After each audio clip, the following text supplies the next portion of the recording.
Good evening, everyone, and welcome to our Town Council Budget Workshop for Tuesday, April 24th. If you could please join us in the Pledge of Allegiance. To the flag of the United States of America, to the republic for which it stands, one nation, under God, indivisible, with liberty and justice for all. Okay, thank you. So we'll move into public comment. This portion of the meeting is set aside for comments from the public who are asked to limit their comments to 2 minutes. Any person interested in providing public comment should email publicmeetings@rockyhillct.gov and will be provided with a link to attend the meeting and instructions on how to participate. Joanne, do you have anything? I don't have anything. Okay, thank you. Hi, good evening. Alan Smith, 112 Old Main Street. I just had a couple things. One, a question that hopefully we can have answered, and just advocating for one thing in the budget. This is a lot of like the smaller line items, obviously, tonight versus like police and school and stuff like that. And most of it seems, carried on from previous years and just contractual salary increases, et cetera. But I just had one question for the registrar of voters line item. In the budget, it says that right now the actual expenditures for 2025 budget, the previous budget, is 119, but it says we're projected to be at 263. So two things. One, I'm just wondering if we can quantify that actual cost that came from having to do so much more early voting. I know that's something that we talk about a lot in terms of a unfunded mandate. So I just want to know what that exact number is. But also, in there, that's a pretty big increase from now to the end of the budget. So I'm just wondering, other than salary, what other expenditures for that department are going on from now to July 1st. So potentially when we get to that line item, if that can just be specified a little bit. And although it does seem like next year or in this budget cycle, that cost should go down because it's not a presidential election year. I don't think it's 2 weeks of early voting. It's different anyway. But so setting aside, that's just a question, because it says that we've got another $30,000 worth of election workers from now to the end of the budget, but we don't have any elections from now until the end of the budget. So where's that 30,000 that we're projecting is going to be? Secondly is just the next thing on the agenda. The next department is economic development. So this is one, we don't have a lot of positions in the budget that are changing, head count changing. This is one of the positions that's changing, right? We're looking to take a part-time role and make it full-time. And anytime I think that we're growing head count or we're increasing hours and stuff like that, it's obviously something we should scrutinize. However, the way that I see it, although this is an increase in, from part-time to full-time, it's really the only thing in the budget where we're investing that we should be getting a return on that. Everything else, if we add another, maintenance person, that doesn't necessarily return an investment. But I think when we go from a couple, last year having nobody working on economic development specifically to part-time and now to a full-time, I think it's important to see that should be more of a priority going forward, so that we can positively affect the grand list by having somebody that specifically is working on that one thing. And those were just the highlights I took from this one. Okay, thank you for your time. Yeah, thanks. All right, moving on to budget review. We will begin with general government, town council.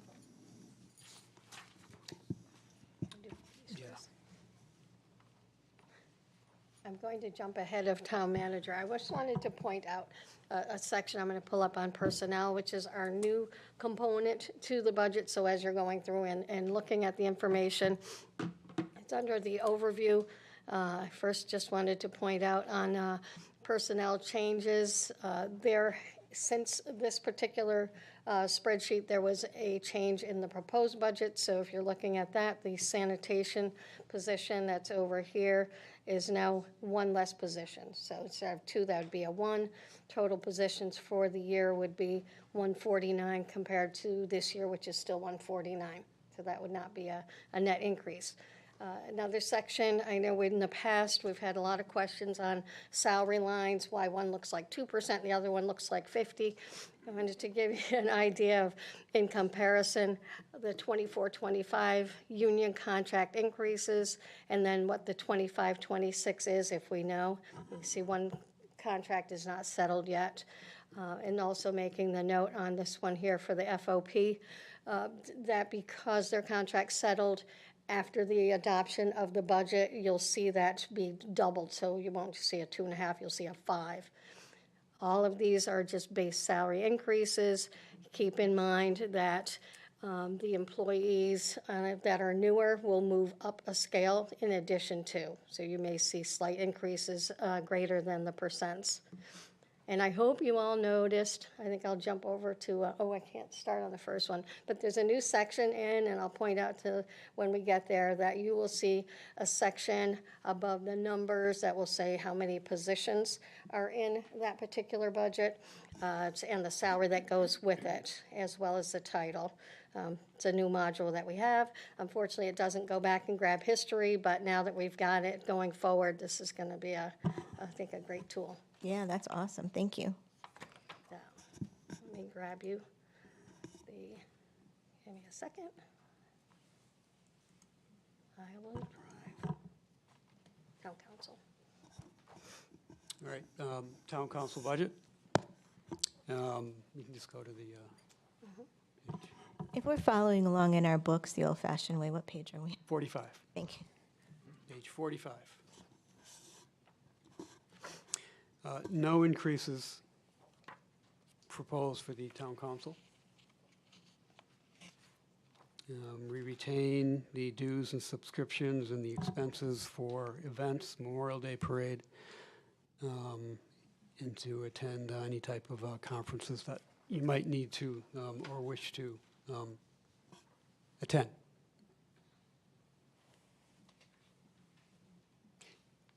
Just before I keep going, do we have John Emanuel and Bill O'Sullivan here? Mimi said we had John Emmanuel. I see his name up there, I texted him to see it. Yeah, he's in the box up here I don't see on Bill, your though. screen, I think we're but supposed I to don't have see Bill. Bill. I don't see Bill. Do you, I know he was unwell, I haven't. okay. I think he had asked for a Zoom. Dave? It's a few minutes late, probably about 9:45. Okay. 10 All right. after he said All he'd right. make it. Good. Okay.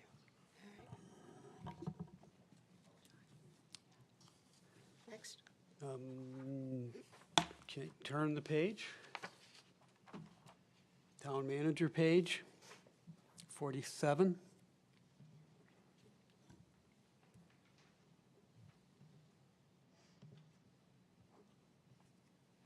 Increase in salaries.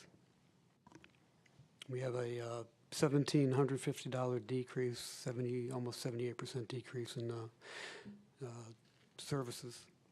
Supplies are unchanged. In purchase professional services, unchanged.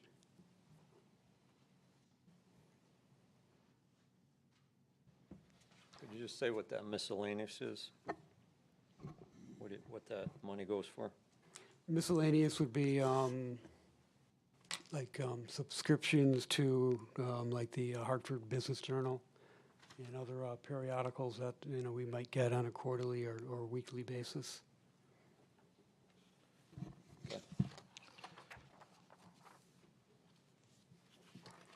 Okay, on to human resources, legal compliance, and that would be Ray, before you go on to that one, I would like to, do this like for every department anyway.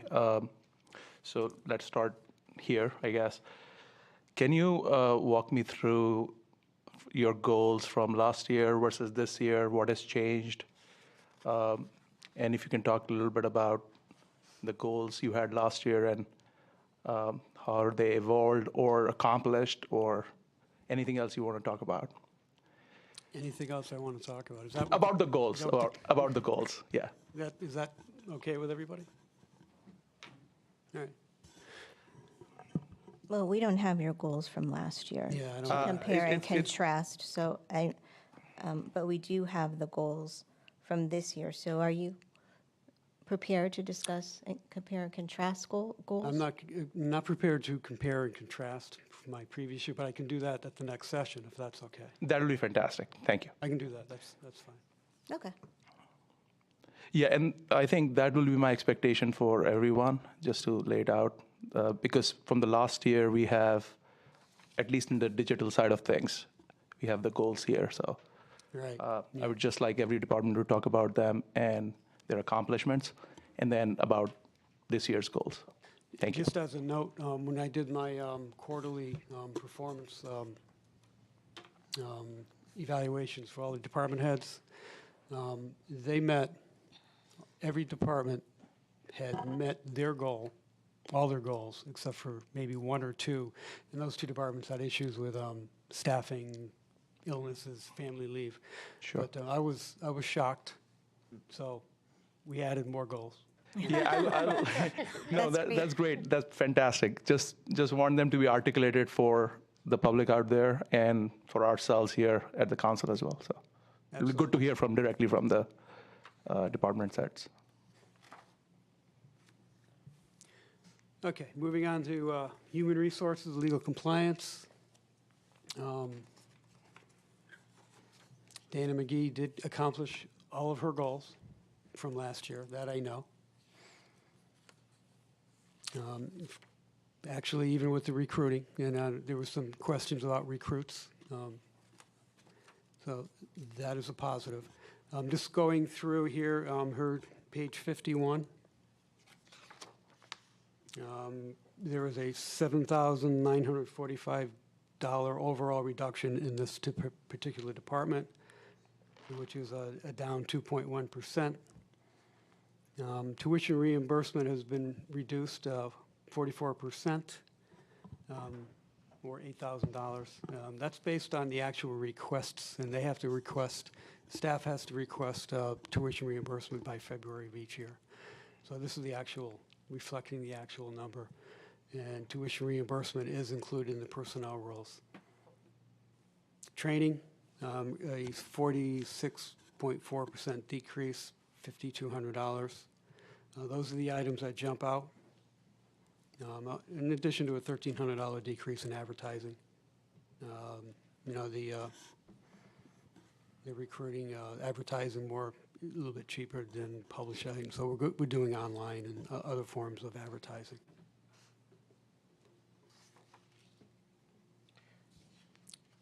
Pretty basic.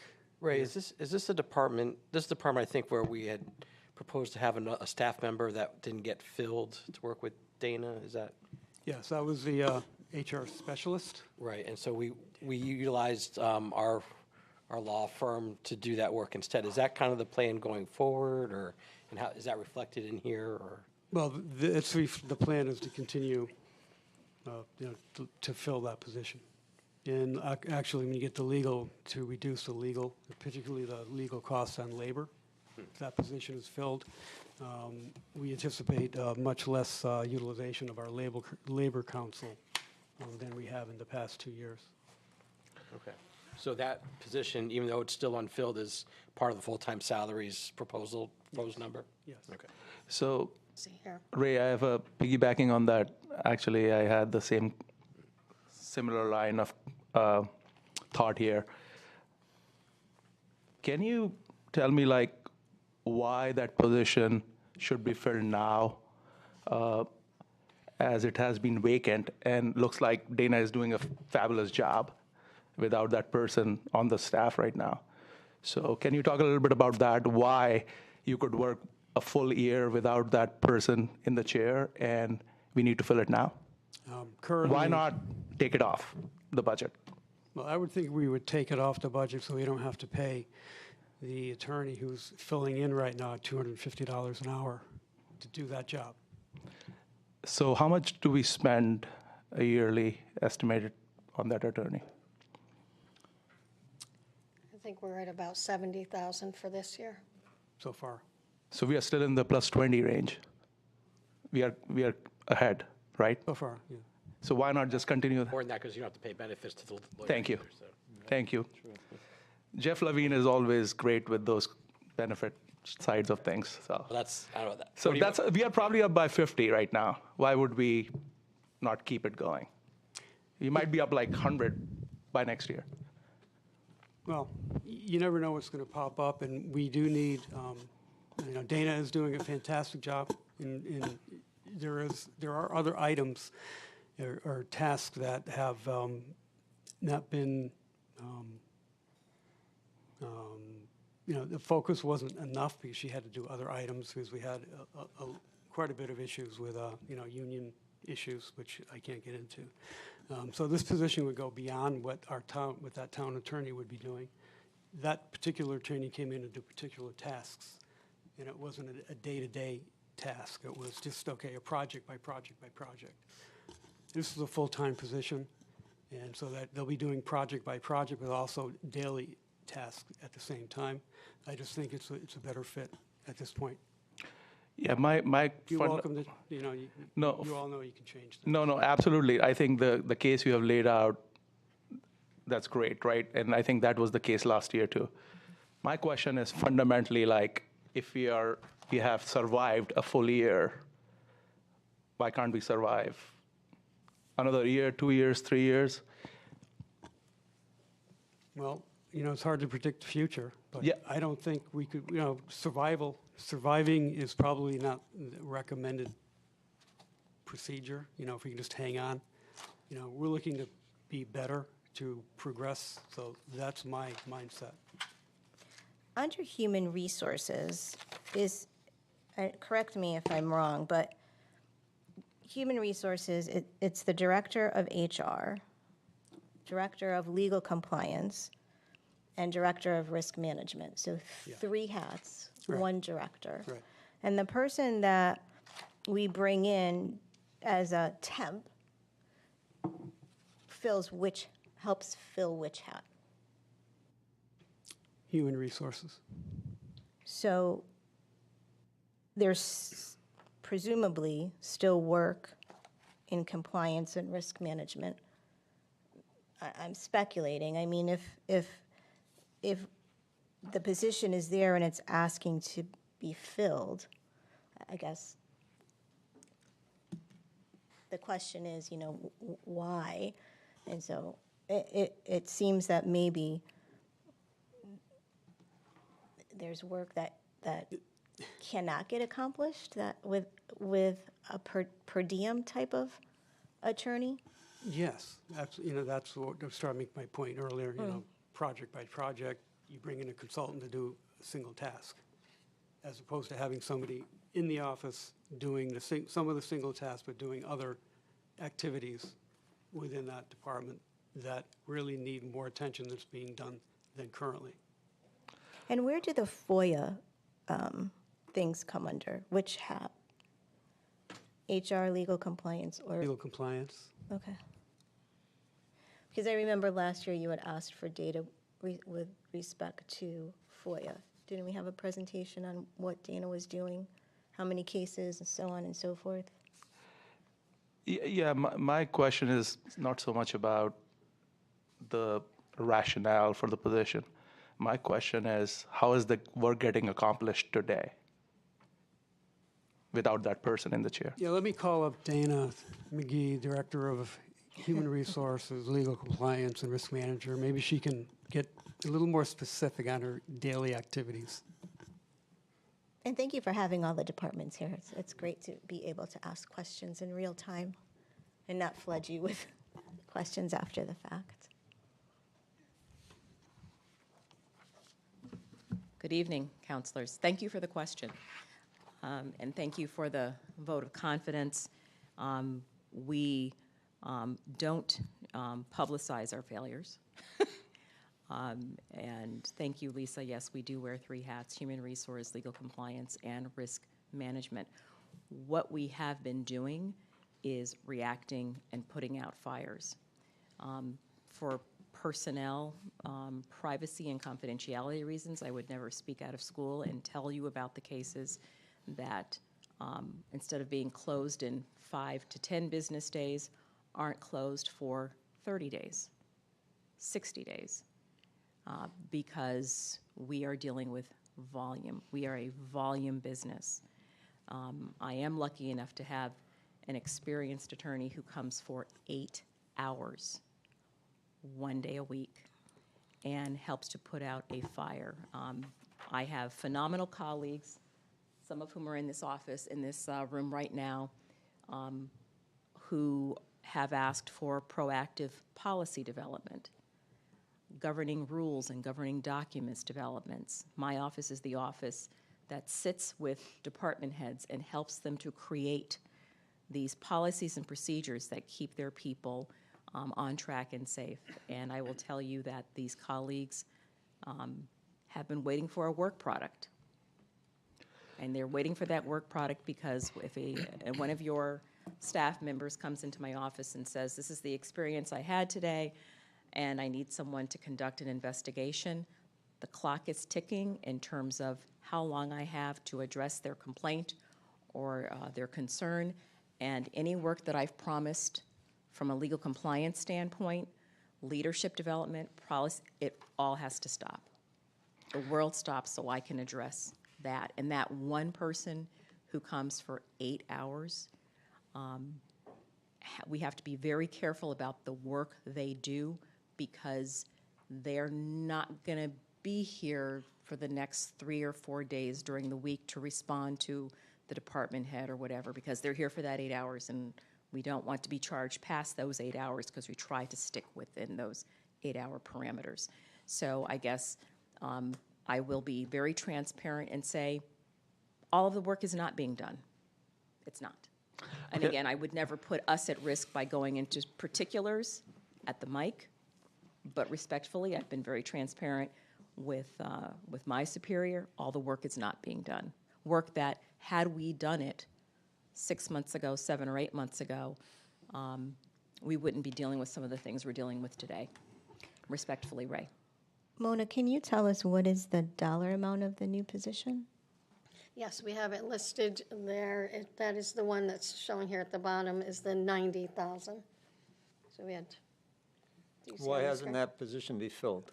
I mean, we've had all we this have been- time, and we haven't, I haven't. Oh, on this page. Yeah, Anybody in? we have, we made the decision for budget reasons to not fund that position at the 6-figure rate. We were trying to be very frugal.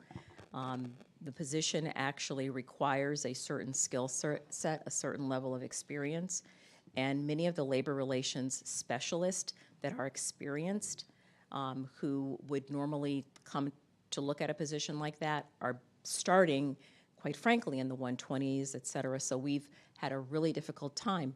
Do I have Ray's permission to give some good news?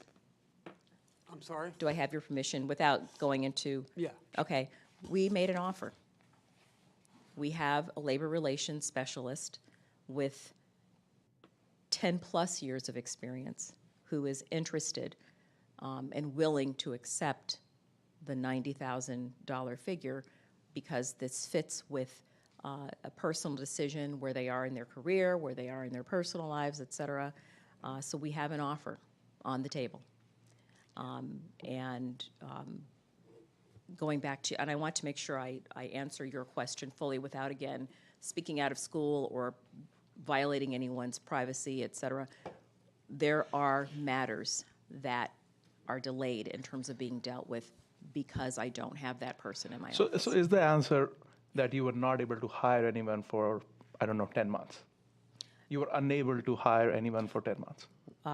Yes, we had candidates who were not happy with what we had to offer.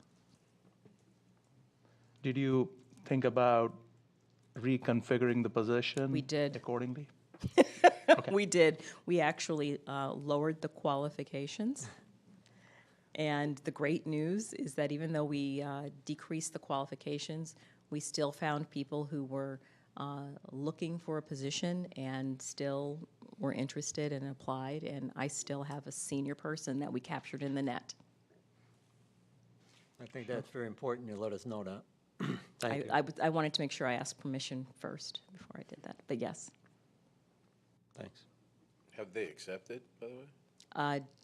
Just made the offer.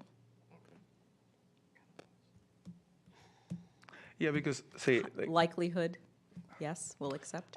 I really hope you get that person, but I think a position that has been open for a while, it begs the question that I was asking, I think. I think you And were it will assuming be- we were yeah. successful. I think that you were complimenting me You by know, I'm saying that you think complimenting- we were successful. You do a great job. I mean, I'm not gonna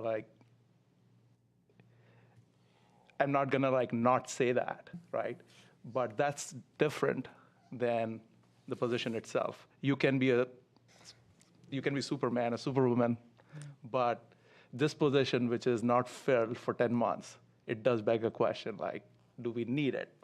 And I think you have made a good case that it needs to be filled. Really, the question to me is that, I mean, by lowering that expectation you had last year, are you going to still get that person Oh, we who did. you actually wanted in that position to start with, if you are lowering your expectations of the position? No, we have that phenomenal person in the Okay. net right now. Thank you. Welcome.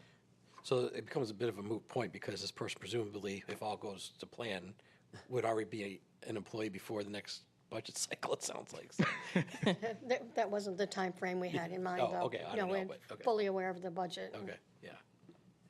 Okay. Tina, since you're here, or you want to do this next time, you want to talk about your accomplishments since we are at the, the Superman, Superwoman.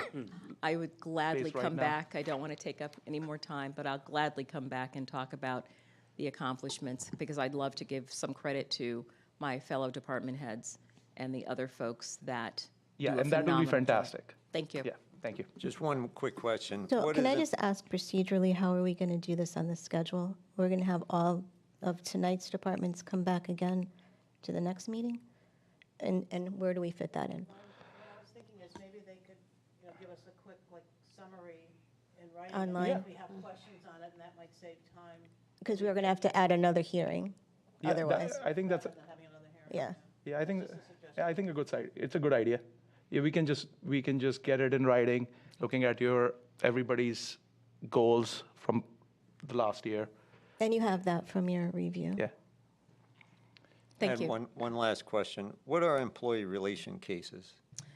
That's a mix of internal complaints, employee relationship issues, as well as external matters like grievances, CHRO cases, lawsuits that have something that arose from employees' interpersonal conflicts, et cetera. Thank you. You're welcome.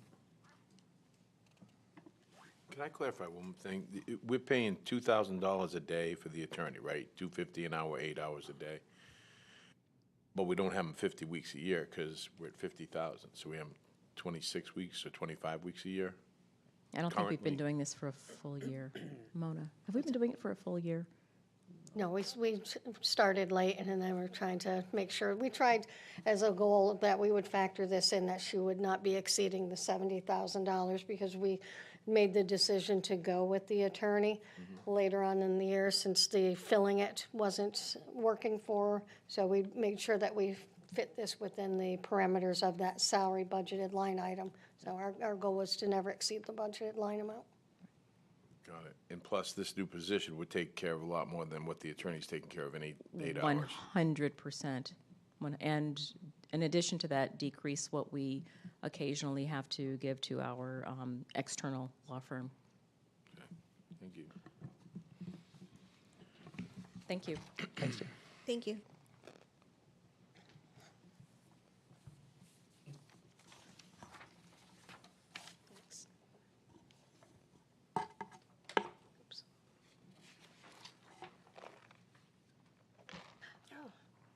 Finance. Finance and accounting. I will turn this over to Director of Finance and Operations, Mona McKim. Okay, let me drive. Oh, I can touch on my goals if you would like.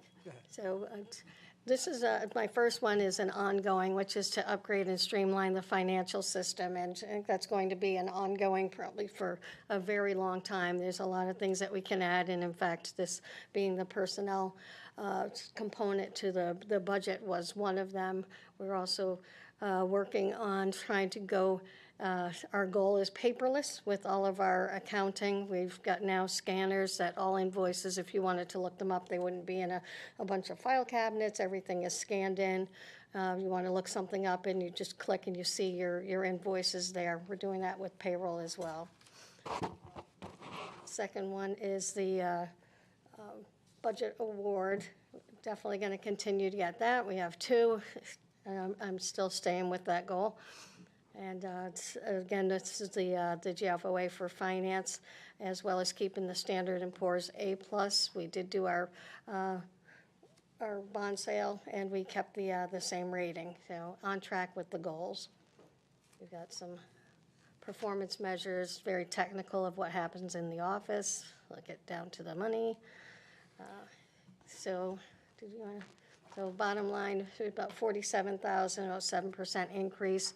Again, majority of that being salaries. We have, it shows as a 7%. I have new person, and it's actually 2 new people, so they're doing the contractual increases, plus they're going up steps as well until they reach their maximum level. Increase in auditing, that's the actual fee that we're paying for the auditing service. In fact, the current year budget is a few thousand short of that, so this will true it up to next year's plan. For software, all of these bells and whistles do cost a bit, so there is a slight increase from the software company, as well as the additional module. And I think other than that, not any major changes in finance. Can you talk about the auditing fees? Seems like understanding there's still a true-up, but it seems like a big increase. Is that just how it contractually lays out? And how much longer is our contract with them and before we go out We'll to have, bid? right, we've got, this budget year is the second of 3, so we'll have one more. And this is not a material dollar amount, but just to understand, because we may start to see this as a trend, the photocopier is going back to 0. So is this a change in how you guys are? Oh, yes, yes. I feel like every year There it was a changes. few years back that it was thought to be a good idea to have this as a decentralized cost, but with the number of copiers, I think we do the same with the cell phones, just the number of them in various departments, copiers and so forth, that to separate the cost by department, by month, was more time consuming than even warranted. So we're going to return to having this centralized through IT. So you'll see them have a large increase in that. We can talk about when we get there, but it'd be good to hear what overall photocopying, like to No Punkage's increase. point, it makes every, hopefully you see that going down because, like you said, you're trying to go paperless and. I Yes, know, so- yes, and we did. We entered a new contract, and I'll save that for IT Yeah. if he wants to touch upon that. So I think we're in a better place, and we're centralizing the invoicing. Okay, great, thanks. Yeah, for the printing for Parks and Rec though, right? Like that's not included in this one, right? No, it is This not. is just internal office printing. Just our own. So my question, quick question, and since John is here, I saw John somewhere. John is right there. Are we able to monitor like where is the bulk of the printing coming from, which copiers and things like that? Yes. Okay. For the record, John said yes. Okay. So my next question is like, do we monitor that? If we monitor that, do we look at that data?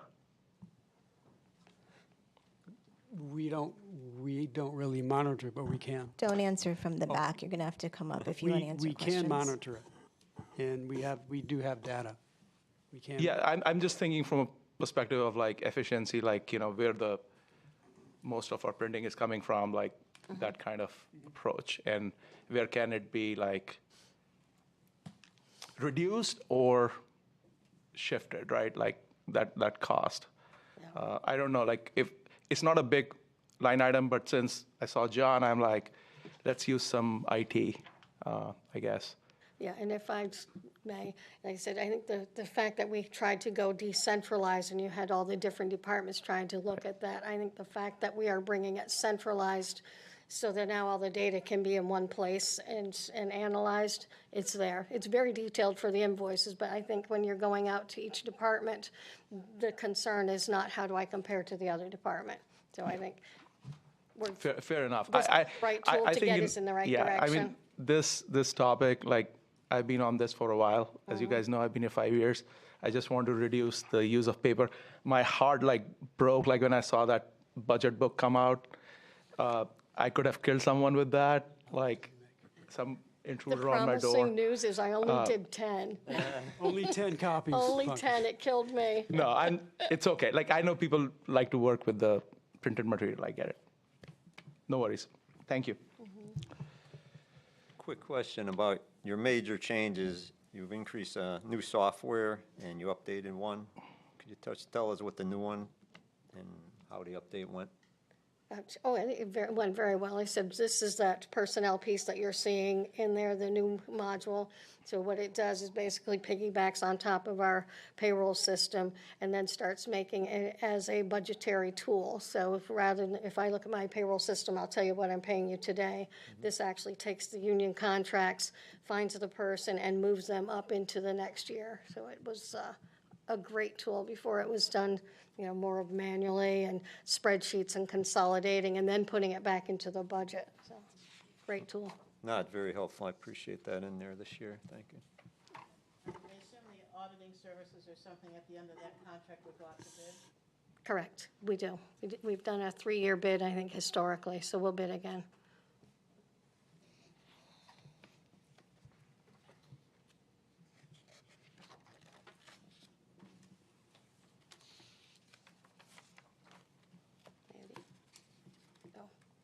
Okay, moving on to central I'll do that services. one. Yeah, You want me to do it? yeah, just continue on. I'm on a roll, why not? Again, the goal on this one is just managing the central banking advertising. These are costs that are falling into place that are just town-wide.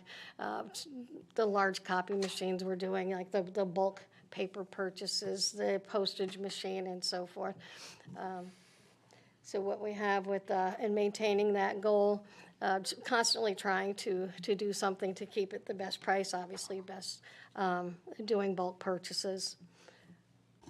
What you see on here is the increase in banking fees. It is my goal that that number will hopefully decrease. We're working with our bank. We have a consortium that if we are able to use, I guess, online payments, ACH payments, that they'll give us a reimbursement for fees. We've been lucky, and we're just working on the contract with them. Let's see, do we have anything? Also, you were going to tell me about my GPS, weren't you? I know it. Added in there in addition to the banking fees. I've tried this year, and this is in a central location because I think this is something that should be townwide. We are testing GPS on vehicles. We selected like 5 or 6 vehicles just randomly. And what it does, obviously, makes us more accountable. We put them on a highway truck, and you can see, where it went on the route. It also feeds data about maintenance as well. So we'd like to see us going forward with that. What this does is it goes hand in hand with a work order system.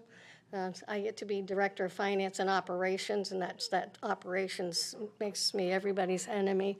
But I really think that a lot of our departments could benefit from a work order system. We've become, I think, accustomed to the manual. So I'm looking at a work order system for the highway department, for example. So we'd know, which house, which pothole, which curb, and be able to track that. So we're doing that, as well as the town garage. Definitely was a very manual location, and this will be the work orders for that. So this is where the centralized fees or the those type of projects, GPS, work orders, and banking.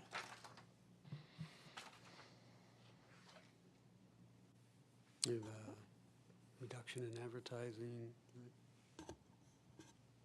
Oh, yes, reduction. Is Yeah, there supposed to be a negative in front of that 15,000? which one? The top one, fees. No, because it was budgeted was 10.5, now it's 25.5. Projection 45, okay, Yes, Yeah, that's those where are the the prior addition. budget. okay. Are we good?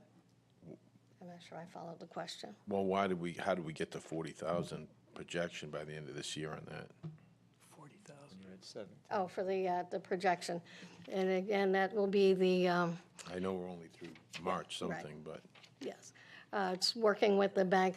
There should be a transfer. They give us a credit, so until it's received, we'll assume that the expense will be there. I think we'll see that be less 20,000. okay. It's a wonderful arrangement that we have with the bank. As I said, they monitor us if you use enough ACH payments, if you do enough credit card payments, that, you know, if we reach a peak of $1 million utilized with automatic payments, being ACHs and so forth, that they will give us a credit on the expenditure that we had put through the system. So we've, last year received about 20,000, and we have met the $1 million threshold already in January, so I'm expecting a credit. But unfortunately, it comes around the end of June. So, Is that considered a revenue item, or does that go against expenditures, or? credit to the expenditure for this, since it's not measurable.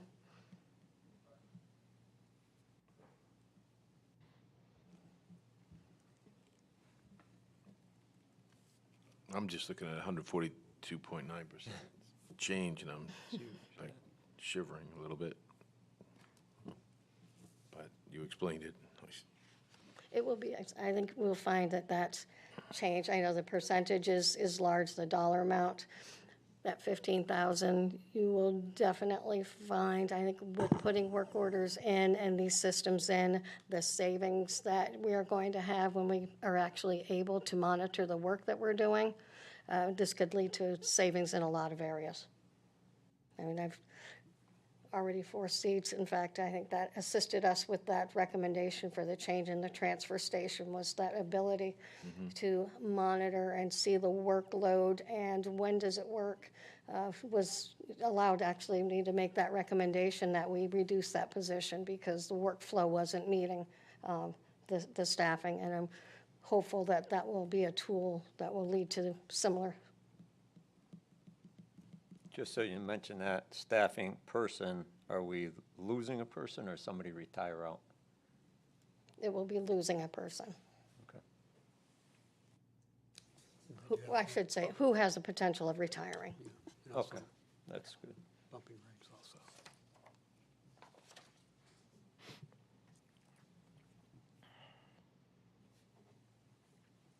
Is that for Central? Legal. Moving on to legal, page 62.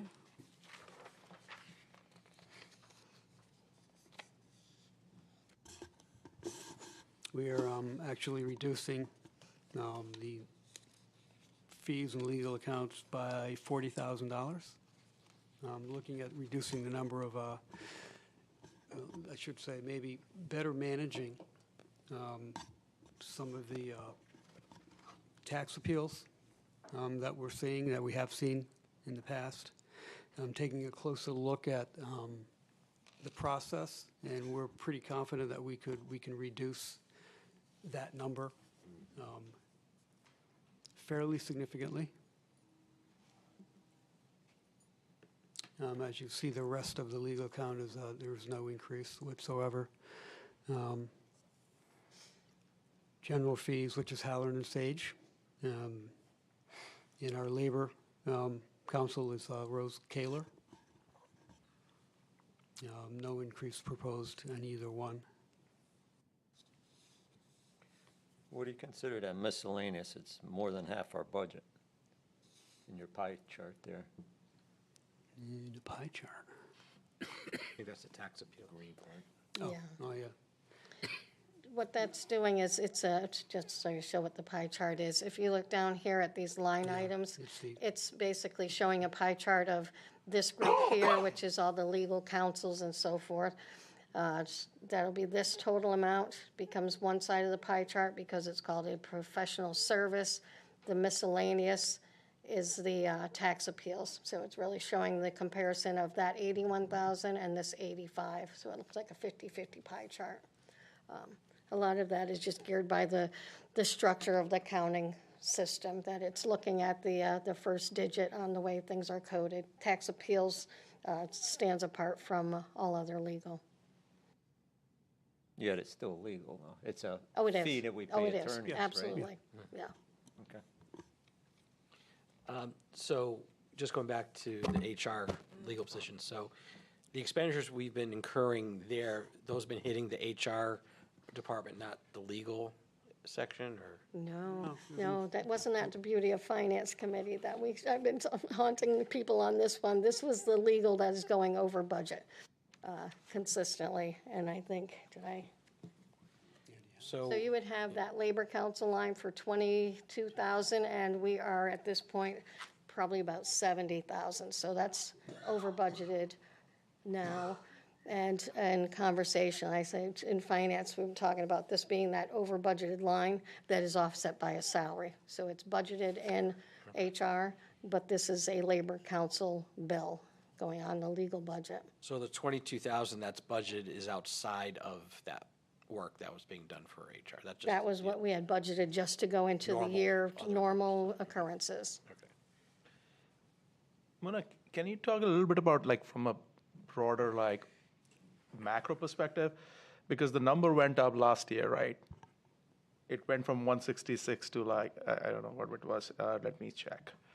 Okay, so it was 206 was budgeted last year. It went up by 34,000 up from the prior year, from last year. And then now it's coming back. Why is there so much variance? Like, how much, like, this variability in this line item? Yeah, and I think you'll see. Went up 20% and then it came down now 40% overall. Yeah. If you watch, again, that's that tax appeal. Sorry, 20%. Line, right, but that's included in there. But if you're looking at, oops, I can't do that at the same time. One of your more flexible lines is that tax appeal. So as you know, we do a reval every 5 years, so you'll have it, the year after reval, it'll, it shoots up and it'll probably stay that way for 2. And then once the reval is gone, then we drop down. So you'll have that tendency to do a lot of peaks and valleys. Peaks and in that valleys, one. yeah. Yeah, no, it's not a big item, but I was just trying to understand, like, there's a lot of peaks and valleys, like you said. Right. It's like goes up 20 and then goes down 20 next year. Thank you. Depends on the cases. Yes, and I think we had in the general legal, I would probably have to go back and see what that case is, but definitely something in the 23, 24, where I'm pointing there, drove that 102. That was one of our large, very large, long-term cases that we finally settled. And just a quick thing on tax appeals, that's a pretty significant drop. Is that because the revaluation year is not in play? It's a combination. Combination. You're saying it's more management. I think, yes, the timing, but management is going to be the biggest driver. It seems like we're 90,000 under budget for 25, correct? Mm-hmm. Good job.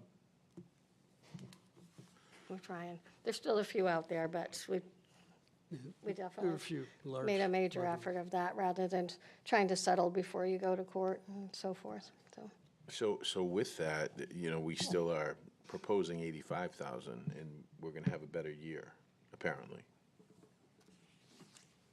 Should that projection be lower? Are we just being safe? I don't know, I'm just curious. Right, I are think you we're being, being it's a little being bit safe. It could safe, be a little lower. bit padded, Yeah. just in case. Because a lot of these may rely on a judgment by a judge, in the courts, but we're trying to avoid that.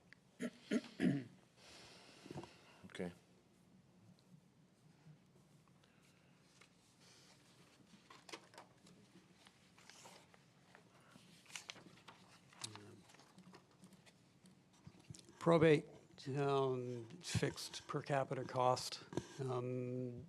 There, we didn't quite get the projected increase, but it will be minimal based on what the trend has been. Right. We'll definitely have that before they adopt it. Yeah.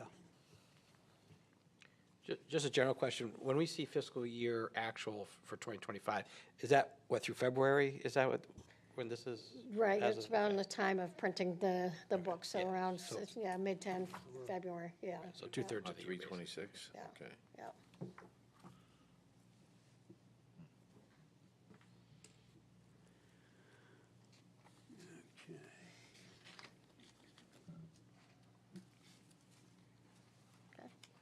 Yep.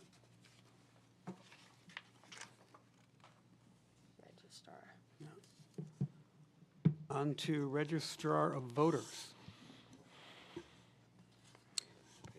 Page 71.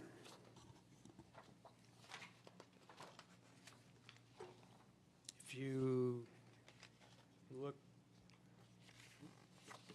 Yeah, I got it. yeah, if you look down at the very bottom, there's almost a $51,000 decrease in this particular department.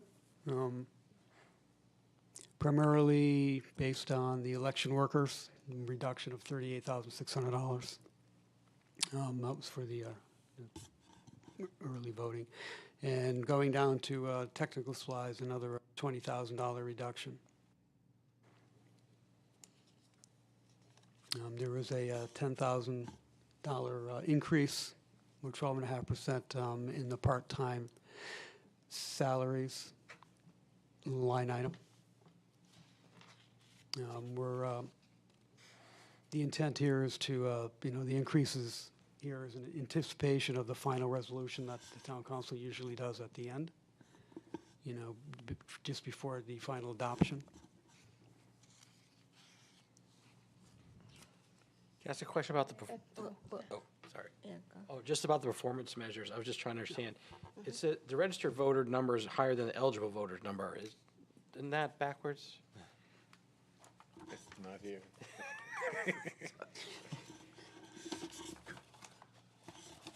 I would think eligible voters has to be a higher number than the registered voters. I don't know. Oh.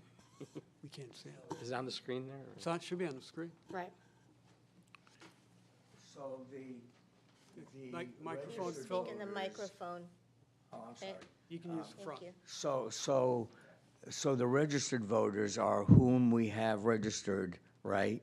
Some voters are either inactive because they haven't voted in several years, or they're, at the moment, they're off, and we have to keep them on the off for a couple of years, even though they're no longer actually on our rolls. So that's why the eligible would be less than the registered. So when you say off, what is that? So, in other words, so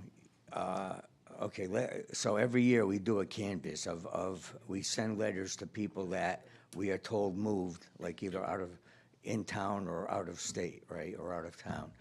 And if you don't, if you send your letter back and say, yes, I have moved out of town, we have to put you off in our system. So as a voter in Rocky Hill, you're off, but you have to remain on the rolls for several years. That's mandated by state statute. Why? So, Why is that? Yeah, hi. The state also requires that when we see somebody is deceased, we make them off, and they stay in the system. I'm sorry, they stay in there because the state mandates them to For be the in there same for 4+ 10-year years. period? It's actually a 4+1, 4-year plus 1 day, and then the state purges the system. So this number, we're talking about the number of eligible voters are deceased and not in town. That's what you're saying? 13,000 people are on the rolls, Off top. They're off the roll because they No. don't No, live the here? difference between the Oh, registered and yeah, it's eligible is what? 1,800. So there's 1,800 that do not live here? And are are, on the or, off, yeah. and, Yeah. or passed are on. dead? but Or we, inactive, also inactive. Right. Now, Which means- what does inactive mean? Oh, I'm sorry. So, Well, so Mr. Madam Mayor, if we have a person that's on the inactive list, Yeah, right, let's say John Smith, and he comes in and says, I'd like to vote this year. Yeah. If he gives us proof that he lives in Rocky Hill, we take him off the inactive list and make him active again, and he can vote. yeah. Mr. Puglisi, what does inactive mean? literally to paraphrase what he said, inactive means that they're not currently voting. And they can be But what defines not currently They voting? didn't show up at the last election. They did not vote. Just the last election? The last election, and they can be inactive for 3 years, 4 years. We're actually purging our, this is a little bit on the side, we're trying to purge our system, we're auditing our system for the off people now. We pulled a report and we have over 1,000 people who are off. That seems high to us. So we're gonna go through and we're gonna verify. We're sending out letters to some and we're tracking them through other means.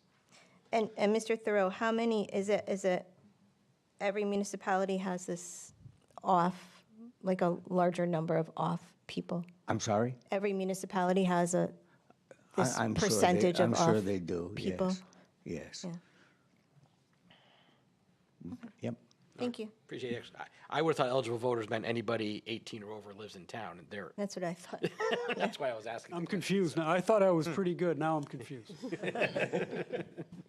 So, yeah. Yeah, it's gotta be more than, So should there be an off section here, right? Or it's just common sense, I guess? We should know eligible voters are. These are how the state defines these these numbers, basically, I assume, or. Well, the difference to our town, our community, and this department, the difference between inactive or off is very little because they're not voting. So that's why we tabulate the full registered amount and the actual amount. Do we know how many? Sorry, we're just hammering No, you that's with fine. non-budget questions. No, it showed up in the budget, so. Do we know how many people in town are 18 and over that that's what I was eligible to, like, do you have an idea?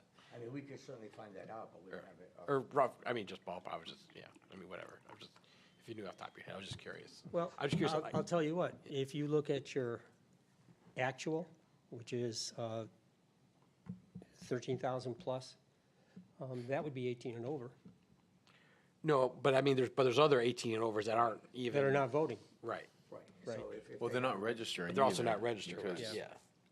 You could only be living here for a year at concierge, and then why would you register if you're going back to your other town? So there must be a fair number of those. Yeah. College students do that. Right. Or just people just don't want to do it, yeah. Okay. Right. All right, I'd also like to come back with the opportunity to talk about the registrar's salary. Well, when you say come back, it's your opportunity now. My opportunity now, thank you, that's what I'm asking. My understanding is that the registrar is slated to go up to 27,000. Just before you, which line item is this in here, just so we know what we're, Part-time. part-time, the first one? Salaries. Yeah, thank you, sorry, go ahead. I just want to know where we're focusing here. And I request that the registrar's salary is 48,000. And the reason I request that is because last year, I averaged about 33 hours a week. My highest week, I had to work 88 hours. And with that number of hours, which was 1716, put me way below the minimum wage. Now, going up to the 27,000, if I get another year like that, I'm still below minimum wage. All right, having said that, I'm doing so much more now and have last year that has never been done before. And I'm doing this for our community and for the office, that it's deserved. As an example, last year we brought in just over $16,000 worth of grants. Part of that was because we went out to the state, we pursued the use of the new tabulators. We were one of 9 towns to get those. They gave us $5,300 for that. On top of that, we hired some of the workers that the state recommended, and we got several $100s for that.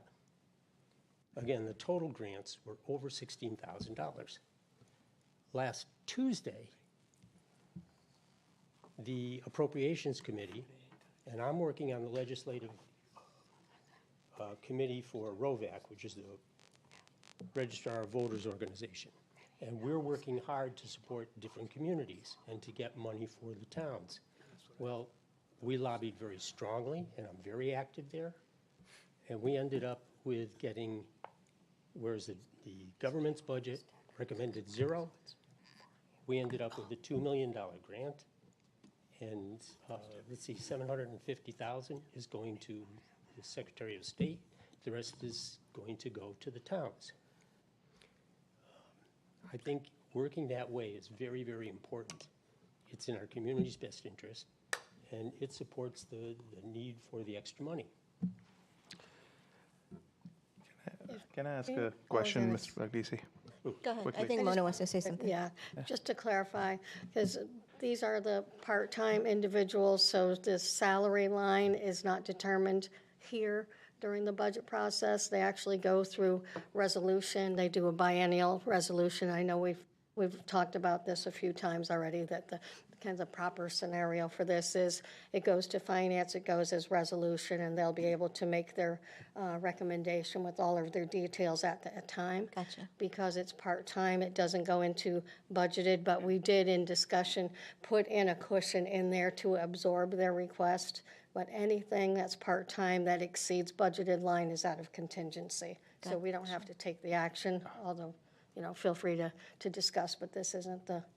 So the contingency, the reduction is reflected in It would be this there, right. contingency already. Yes, so if we chose anything greater than that 90,000 line at the time of their resolution, then the contingency would cover that excess. Yeah. Good information I didn't have. Thank you. So, Mr.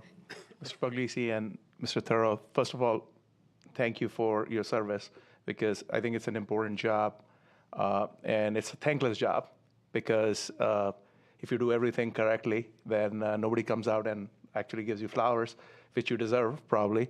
Not probably, you definitely deserve them, because if we had an election like last time, where we had long times leading up to the couple of weeks, I think 10 days, right? It was 10 days for early voting periods.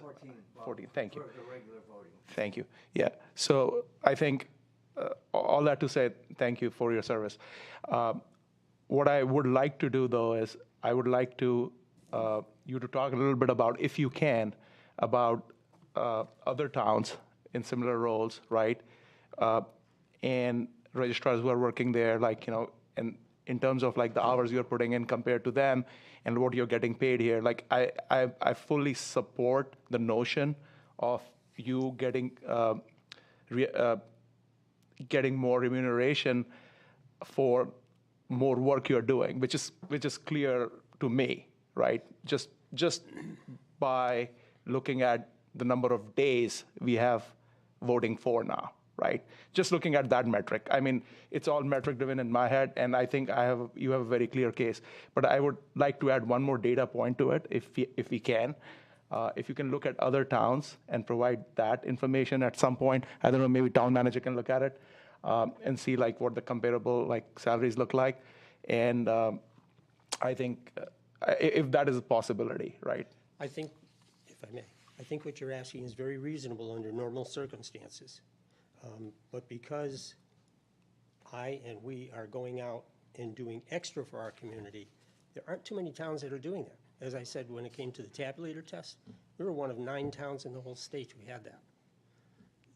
Yeah, we had the pilot, right? That was a pilot. Yeah. We got paid for that. We didn't have to pay for the tabulators at that point, that year. We didn't have to pay for the old tabulators. So we made out well there. And there's other aspects of that which other towns just don't do. Yeah.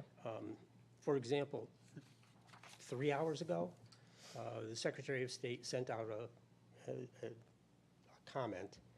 And in this comment about the way we're going to treat the executive order from the President of the United States, we're going to hold off, and she gave several positions.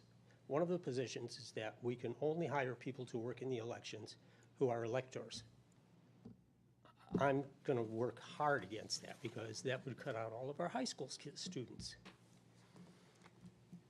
And if you watch, that's something that I and some of the other registrar of voters, who I'll contact probably tonight, will jump on that. And I've been in contact with over 100 other registrars, both parties, and I don't tell them what to think, but I make them aware of what's going on. And I'm doing that as a member of ROVAC's legislative board.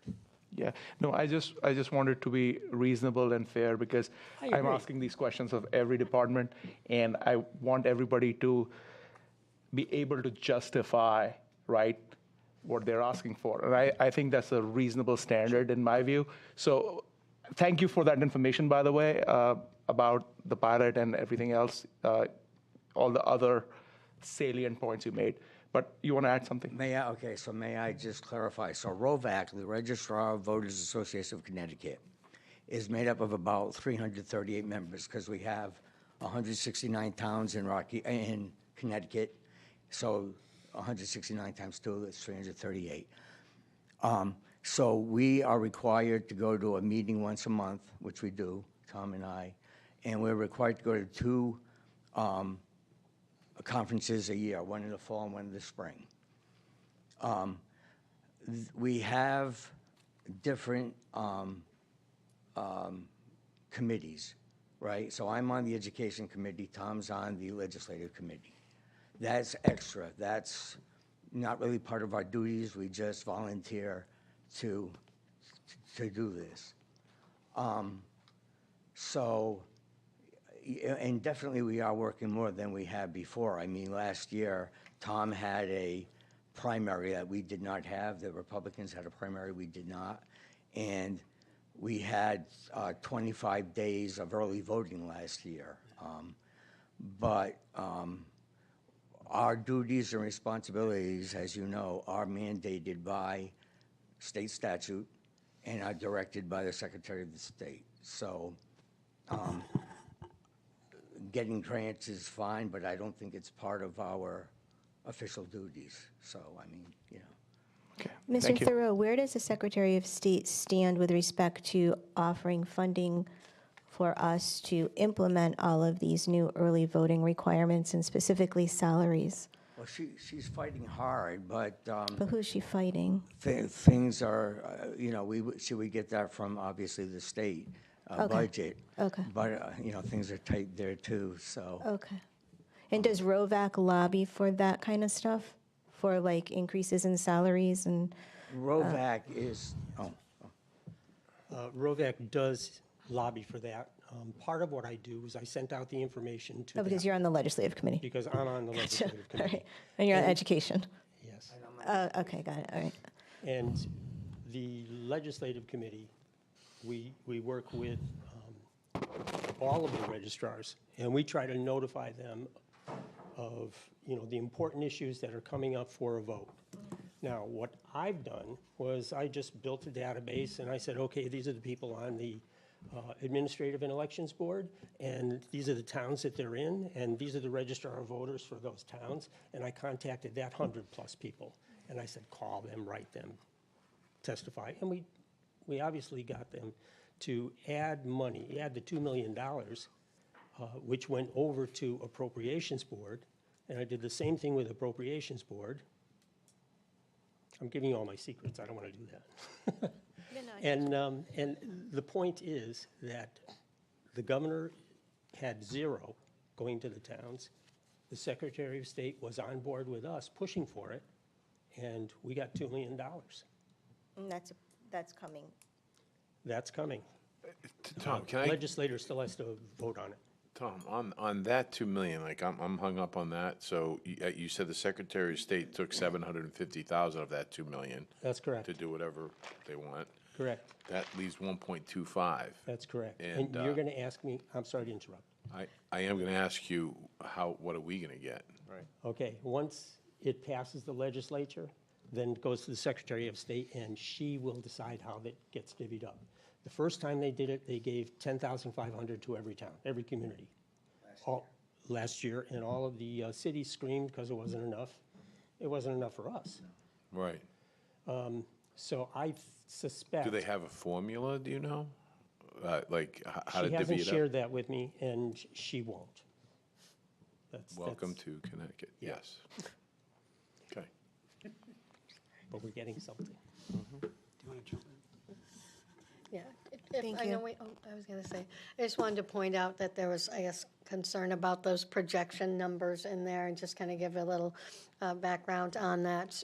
The projections, departments are allowed to give us an idea how much of your budget you expect to spend, and we're working on these things in February, so I believe around that time, their expectation was to expend everything. So just to reassure people that those dollar amounts for the election workers to spend 86,000 is actually closer to the actual, that 57. So I know that was concerning. And the same situation with the technical supplies, that was an actual number. We didn't need the full 70. So as we go into the adopted, again, this is the working document, the adopted will show the actuals. And is it less in a non-national year or whatever?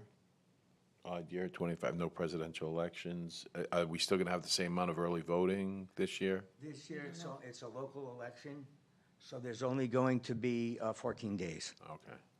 So The that's- presidential, we had the presidential primary, which was 4, the primary, which was 10. Tom had a separate primary, and then we had General election. a general, it was 14 days, so it was 25 days total last year. Plus the elections, we ended up with a month worth of voting. Okay, thank you. Thank I you, just want to folks. acknowledge, you have a question? Yes, for the town site. Oh. Do these gentlemen have set hours and days that they work in our town, or is it just whatever they want? Yes. Yes.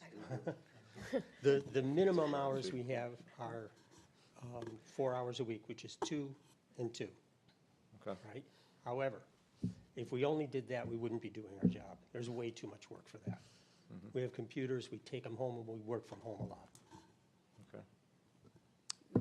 That's the reality of it. Bill O'Sullivan has a question. Go ahead, Bill.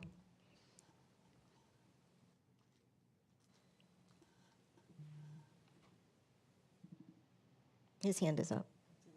It's a high five. Bill? And John Emmanuel is missing.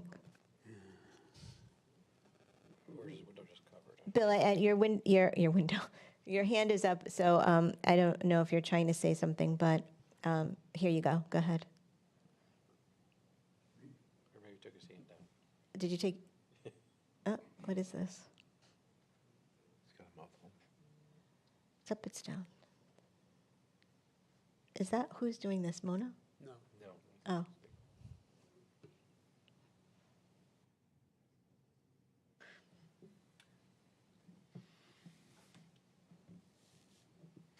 Do you want to text him? Or did he press by mistake the hand up thing? But he should be able to communicate, no?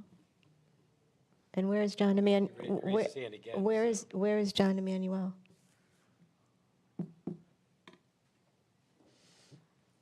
I just want to take a break for a minute, just because we've had a lot of technical difficulties and counselors not being able to attend meetings. I apologize. Thank you, registrars. Thank you. We so appreciate it. Thank you.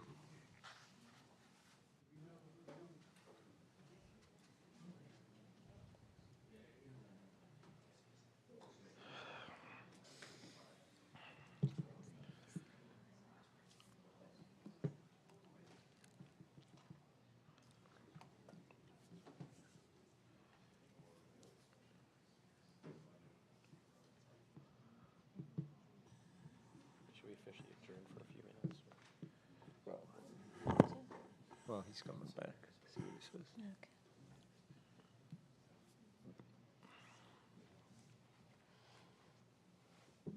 Anything? Should we take a break, Ray, for just 2 minutes and contact them? All right, everyone, we're gonna take a 2-minute break. Not muted. All right, thank you. Maybe having difficulties on his end.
Testing 1, 2.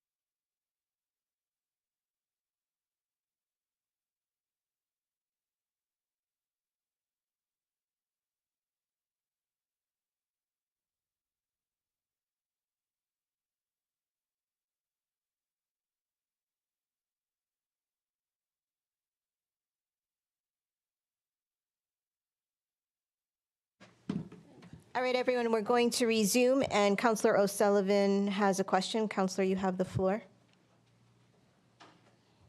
Okay, I logged on back in. Can you hear me now? Yep. Oh, fantastic. Okay. Just my question was about technical supplies, which, and forgive me if this was addressed and I missed it, but I don't think I heard it. It was only $51 a year ago. Now we're in the range of 50 and 70,000. Can you just tell us what that refers to? Yeah, the actual that shows in that column, the 2,660 is more realistic. Again, we were not sure entering into this with the early voting and the equipment and so forth, what needed to be planned for. So the actual for this year is closer to that 2,660, and that projection was created earlier in the budget, so it will definitely change down toward to the 2,660. We're done with this year. So that'll be an adjustment, a reduction to that line when we start talking final numbers. It'll be a reduction in the projected file, but that's not affecting what our proposed budget is. So you're still proposing 50,000 for that Still line? proposing the 50. So maybe that's what Bill's question is. Okay. Why are Well, my we, question is, yeah, what are those technical supplies? You had 2680 as for an actual, but projected of 70,000 by year's end, and then a request for 50 for next year. What are technical supplies? Maybe we can get the registrars back up. Yeah. Do you want to? Hold on, we're going to have them step up. Is it those things that we got some for free? Or the tabulators? Yeah, mostly the new tabulators, which, we will now have to pay for. Yeah, because how many did you get? I'm sorry? How many did you get with the grant? We had 14 for last year. I think they took 2 away from us, correct? So we have 12 now. All right, and then how many do you need? Well, we need 2 for all 2 three. more. We need 2 for all 3 of our polling places, so that's 6. Yeah. We need 1 for early voting counting, 1 for absentee voting counting. That's 8, right? I'm sorry?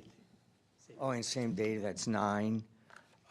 We're probably going to have maybe 2. We need 12. Yeah, I mean, Any backups. we definitely, yeah. So is the cost of $50,000 or roughly close to that, or? I don't know if they actually gave us an actual figure, did They they? never passed that through our office. In fact, they sent a contract to the town, but I believe they're revising that. I think the contract went for $1. Now, the technical supplies that we're showing here, I can take and send you a full report on what we bought. Yeah. Well, yeah, I mean, well, the 2680 is not the concern, it's why we're projecting 50,000, I guess. Yeah, it's going to be the tabulator. So that's gonna be like So 48,000 for that, or But that'll be a one-time cost. a one-time cost? Yeah, because once they're paid for, you know. I mean, is there a way to know like how much per tabulator it is? We'll get that Maybe for is it- you. If Make it's sure we $4 make grand the per, that's your adjustment. 48 grand, and that's your 50, so. I'll bring it. Just trying to understand. Got it? Thank you. These are items, I imagine, these items will be useful for multiple years, I assume. Oh, So this is, Our last tabulators were good for almost 20 years, so, yeah, I'd say they're going to be used for a while. So if we had tabulators this past election, why, The tabulators, the last election, as Tom pointed out earlier, we were one of the 10 test towns. They were the brand-new tabulators. so we only got the use of them for 1 year, we didn't get to keep them indefinitely? We did get to keep them. They took 2 back from us, but we kept our 12. So if we our already new- have them, what are we paying for? We didn't pay for them last year because we were in a test. We were one of the test towns, so we did not pay for them. So in order to keep them, you have to Okay, pay that's for what them. I'm asking, yeah. Yes. So the freebie is basically just for that 1 year, then if you want to keep them, you got to pay for them, okay, I got it. Well, that's a scam of a grant. I'm sorry? That's a scam of a grant, Called the bait and switch. right? Come on now. it's like, yeah, That's like such a salesman yeah, thing. it's like the big tech. And they didn't Jeez tell us Louise. the price First year in is free. advance. Bring home the puppy dog for a night. Right? Deliver it to her. Yeah, for the pilot, they should let you keep it, right? I mean, I mean, you went through all the stress. Yeah. That's right. All right, thank you. Can I just ask on the town side, why are we having a 12.5 increase in salaries? What was the outcome of that? Such a significant increase in Yes, salaries. as we were hearing them start to discuss it, they definitely feel that the rate that they have is probably not appropriate, so we chose a dollar amount. Actually, it was a round dollar amount, so at least we can build a cushion for that, but they will come back through the finance and do a resolution, so rather than the entire impact, because it is a big difference that they're discussing, you know, that it would go through contingency. So this is really just building a cushion, preparing for their resolution coming in the next few months. It'll probably be July. So we But the don't know what we're budgeting for? Is that what? Correct. No, they have to actually go through a resolution and change it, so no, we don't know it yet. And historically, you don't, because they tend to go on a bi-yearly in January, so. Now, if one registered voter asks for 48,000, the other one has to get it as well, correct? Yes, they have to be the same, yes. That's a significant increase. From 27,000 currently. But all that gets vetted through finance. It does. Yeah, and did you say, Mona, there's going to be an offset or not? Like there's an offset on the contingency or? Correct. Contingencies for anything unsettled, just like that union contract that hasn't settled. It'll come out of contingency. You will only see what is contracted, and this hasn't been determined, so we're not budgeting it until it's final. Yeah, and to be clear, like that resolution, like, I mean, this is like Part A. The Part B is the, once it goes through finance. Correct. That's It'll when you go take the through full finance. determination. Okay. Yes. Okay. Who would have thought we'd spend that much time on register of voters? Okay. I'm sorry, what? Oh, okay.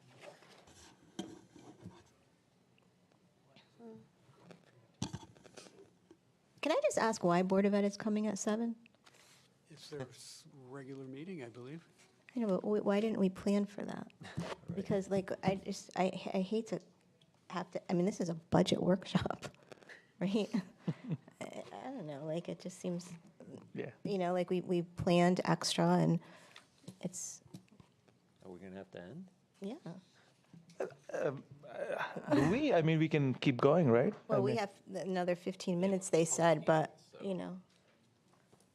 That's, The budget. yeah. And we only have one extra, right, meeting or two? Two potential. We have Two two potential. unplanned. Just briefly, FYI, John Emanuel said that if he has any questions, he'll send them to you.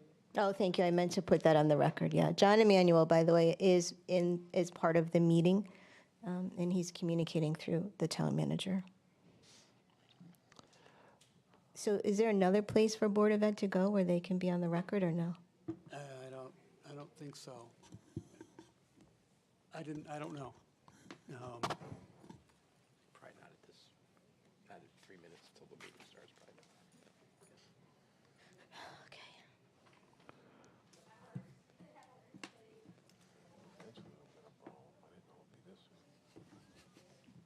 I don't think that has happened in the past, right? Yeah. Yeah. I think as a general rule, they don't have all their meetings here, right? Aren't they usually? Or maybe those are committee meetings that go off campus. Do we have to wait for Ray to come back to I- move on to the next one, or? Yeah, he Probably- presents, yeah. Probably should. He presents them.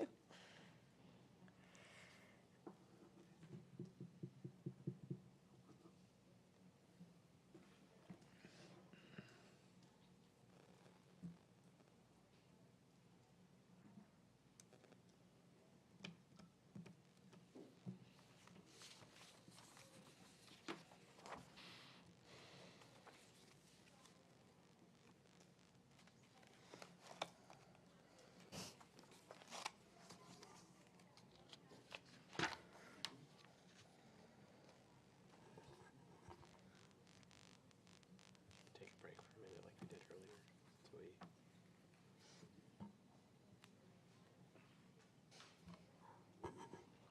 All right, let me just shut the mics off for a minute. I'm sorry, everybody. Oh, no, here we go. Maybe room 1C, is that open downstairs? And they can, Yeah, no, they have, this is their regular meeting, it was bumped because of vacation, and we scheduled ours a while back. Oh, yeah. They have a bunch of kids doing some kind of presentation, but let's continue until it becomes an issue right now, so maybe we can just move along. okay. Are we finished with registrars? We're done with that. Go to economic development. Okay, economic development, page 76.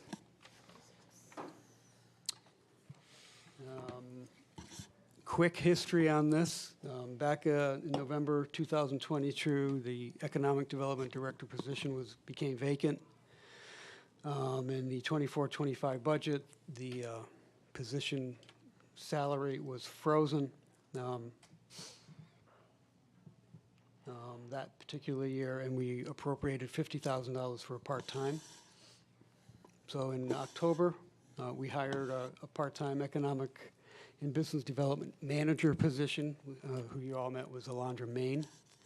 She started 6 months ago. She works under the supervision of the town manager. And the position has been tweaked slightly from director to a manager, which is more of, the intent of this position is to be on the ground, out in the business community, working with businesses, working with potential prospects, And also looking at an arts and culture initiative and updating, continually updating the business directory and doing outreach to different nonprofits and also the Middlesex Chamber of Commerce. And the original intent of freezing the position for that 1 year was to eventually bring that position back to full-time. So in the full-time salary line, we have a budgeted item of $90,939,000, which is a $40,000 increase over the current part-time salary we're working under now. So that's the major component of this particular budget item. You know, if you go through the fees, we reduced it by $5,000 or 50%. And training was increased also to get this position up to speed in the event it does get funded in full-time. I think I'd like to, since this position is new, Alondra has been working with us for 6 months. I think I'd like to introduce her formally to the commission. Maybe we can ask some questions if you have any that pertain to maybe some of these goals that we have laid out. Just a quick question on the numbers. So this position would be going from part-time to full-time. Would that also make it a benefits eligible position where it's not now? Right. Okay, so figure that. It would be a union position probably. And it's currently is not a benefits eligible Currently, it's position. part-time and Right. non-benefit. Right, okay, Previous 16 years, it was full-time benefit. right. Yeah. No, I'm just trying to make sure everybody understands the delta between. Not just the 40. No. What did you say about this, her expense budget? Yeah, this particular budget is the same budget that I've had for 16 years. The fees component was at $10,000. I cut it 50% to $5,000 because we are anticipating utilizing MRDA for many of the, some of those services. And also Southern Connecticut State University for a couple of projects that we're working with. So I don't think we need that much.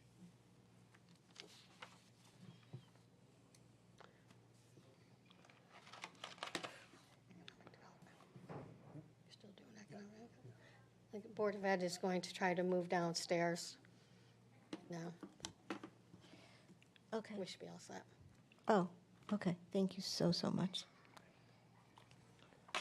Is Alondra coming up? Did you say Alondra was coming Alondra's up? here. Okay. Would you like to, Sure. Alondra, why don't you come on up? Kind of give a briefing of what, these goals that we've laid out. Hello. Hello. How is everybody? Goals. So Ray kind of did a speed through run of it because I know we're kind of on a time crunch. Goal number 1, plan of conservation and development. I've been working with Kim Ritchie, Ben Winter. They're amazing to work with. And I hope you guys filled out your community surveys. I know I filled out my survey. Also, building a business directory. We do have a business directory already. Ray created one a few years ago, but part of my job is to make sure that it's as accurate as possible. And then once we have emails and a contact list, if we could eventually do like a news blast, email blast with surveys to all the businesses, I think that would be phenomenal. Also, we're working on initiating an arts and culture movement. We have certain events lined up with the Parks and Rec, as well as we have an event, Make Music Day, which I just acquired a $1,000 grant for. We're also doing America's 250th birthday celebration, so that's in the works, more to come on that. And we're also collaborating with the newly created Rocky Hill Arts Now nonprofit group. And then lastly, sorry, Mona. I got Lastly, you. I'm working on business visitations. We just had one yesterday, we just had one last week, and there's more to come soon on in the near future. So, I mean, this is a snippet. Obviously, I do more than this. I'm making great progress, but I feel I could work twice as hard if I'm granted twice as many hours. And what I've heard tonight is that this council really likes efficiency. So I just hope that you guys grant me the opportunity to do my job as efficiently as I can. So I would be happy to answer any questions from here. Thank you. Is there a mechanism where people have some ideas for goal 3 of cultural ideas that they can contact your office and present those ideas public? So not exactly. I mean, Kim Ritchie did receive some ideas through the community survey that she was working on. For example, something that she brought to my attention was like a riverfront festival. So that's totally up my alley. Like, I would love to make that happen years down the line. I know there's a lot of work that has to be done in that area of the town. So aside from that, not exactly, like, unless people go onto the website, but part of what I would like to work on is increasing our marketing tourism efforts, where we can have more events that establish a culture, and then to increase communication, aside from that, aside from marketing and tourism, to increase communication with business owners and residents so that they have somebody, you know, preferably full-time. It's great to have it part-time, but so that they have someone that they can email, call, or make an in-person appointment Monday to Friday.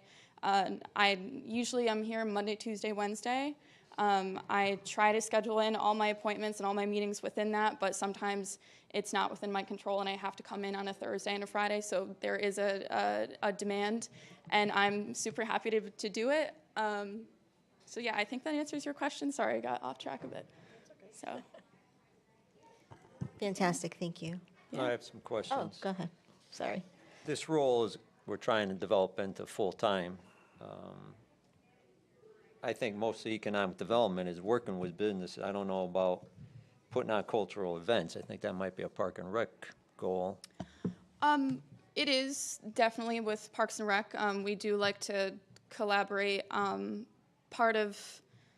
would like to collaborate with them in the future, but part of how I view economic development is what brings people to the town. Like, I feel like I have a bit of a tourism aspect, at least background from when I worked at the Middlesex Chamber of Commerce for 2 years.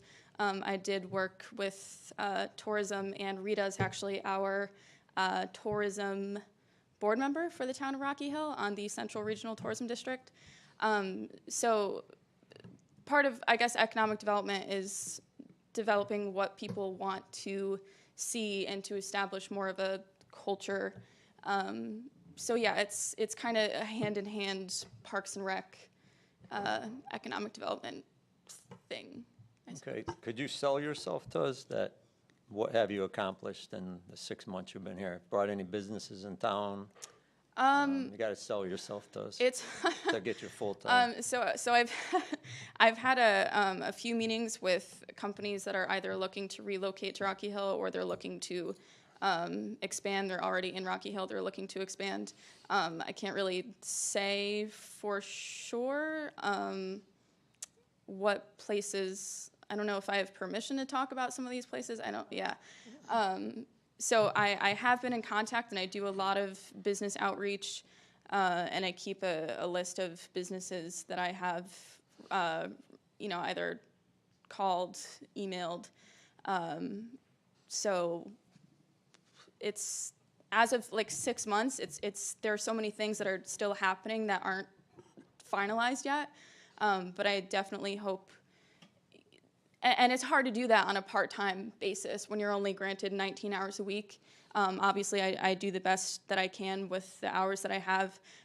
But as I said before, I think we could see even more progress with that, and we could see even more results of people that we're bringing into town if I were to be working more hours, 40 aside from 19.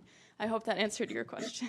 Yes, thank you. Okay. Just another concern I have is, I think the directory should be very important to get accomplished, and why isn't speeding up, getting it done? That's my idea of business economic development. Should be I've done. been here? Yeah, it should have been done.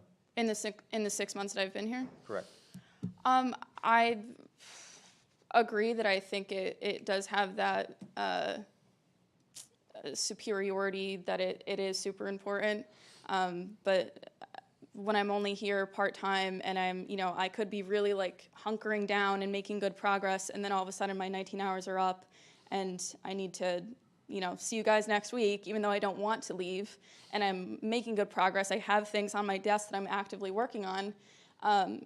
I have to go, or there's something else that my attention is drawn to, or I'm thrown into meetings, whether that's town meetings or, companies that are developers that are looking to do an update. So I agree that I wish it was more efficient. I wish there was more done, but the time hasn't really been allowed for me to do that.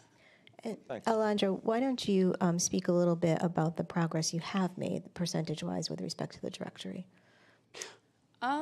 It's third, I believe I saw somewhere. Was it a third that I saw? No, I read So it it's somewhere. kinda- Let me explain the directory. Yeah. I started the directory 10 years ago. There were 954, 960 businesses listed on the directory. When I worked full-time on the directory, it would take, 6 hours to update a few of them, because you have to update it almost at least quarterly. And that requires going through now, because I haven't worked on it in 3 years, 2 years, whatever. That's going to require going each business, making sure that it's still in business, making sure the contact information is still there, making sure we have the emails, because we can't get emails for every business, but we're compiling an email listing. So that requires calling that phone number, which many times is disconnected because the business is gone, doing a Google search, and Google's not always accurate, and then going out and actually field checking to see if that business or that sign is still up. So it's very time consuming. So when I was economic development director, by the time I got to maybe updating, I would have to go back again, and it just keeps going. Then in between that, you have what I set up as business staff meetings, business Staff assistance staff meetings with community development, working with prospects. Alondra has already been on 3 or maybe 5 of those interviews with potential prospects looking to come to town, but we meet with planning, zoning, wetlands, fire, anybody who's involved. And my experiences in the past is, okay, you work with them, they're very interested, you work with the commercial realtor, a year goes by, a year and a half goes by, and either the deal dissolves, or a business does locate, but you really don't know if you had any impact. You don't know if is it because of me that job created. As you know, government does not create jobs, right? The market does. So we just try to create an atmosphere to create jobs. So that directory, it does take a long time to update. And then follow up with phone calls to try to get their email addresses, because what Alondra would like to do is do email blasts, like when the Small Business Administration, when they do, or Small Business Center, when they do offer courses, we can email blast that out to all the communities. Or if there's like an issue with water or something with infrastructure, there's a problem, we can email blast that out to as many businesses as we can. So that's time consuming. I think Are- go ahead. Are there aspects of this directory updating, which seems very time consuming, but very data intensive? Are there aspects of that that can be farmed out to an intern or outsourced or something? And then when time comes, we have to go visit somebody on site. Obviously, that's where you get involved. But it seems like there's a lot of background data crunching that your time could be used better than doing something like that, I would think. Do you want to talk about Southern? So, sure. Yeah, So we have had a couple meetings in the past few months with a few professors from Southern who want to potentially start a class next semester where the business students can kind of tackle problems that Rocky Hill has, and they wanted to know what like my department is struggling the most with. And I said, you know, the business directory is exactly like what you were saying, is a bit time consuming, and there's a lot of internet research or, you know, going out and actually driving around, very time consuming. So they were thinking that the Southern University students could potentially tackle that. So that's still in the works. That's not like finalized yet. There's more meetings to come with that, No, but that could be an option. Yeah, that whole process would have to really be overseen by, you know, by that position, you know, just to make sure that the information is accurate and it's coming from a, you know. Yeah, it wouldn't absolve her from the entire, but I think there's a lot of leveraging that could be accomplished with something like that. Sure. Yeah. So I have a couple of questions for you. So the first one is, apart from not having enough hours in your day to be here in the town hall and working your best, what has been your biggest challenge in your role for the last 6 months to do what you need to do and what you want to do?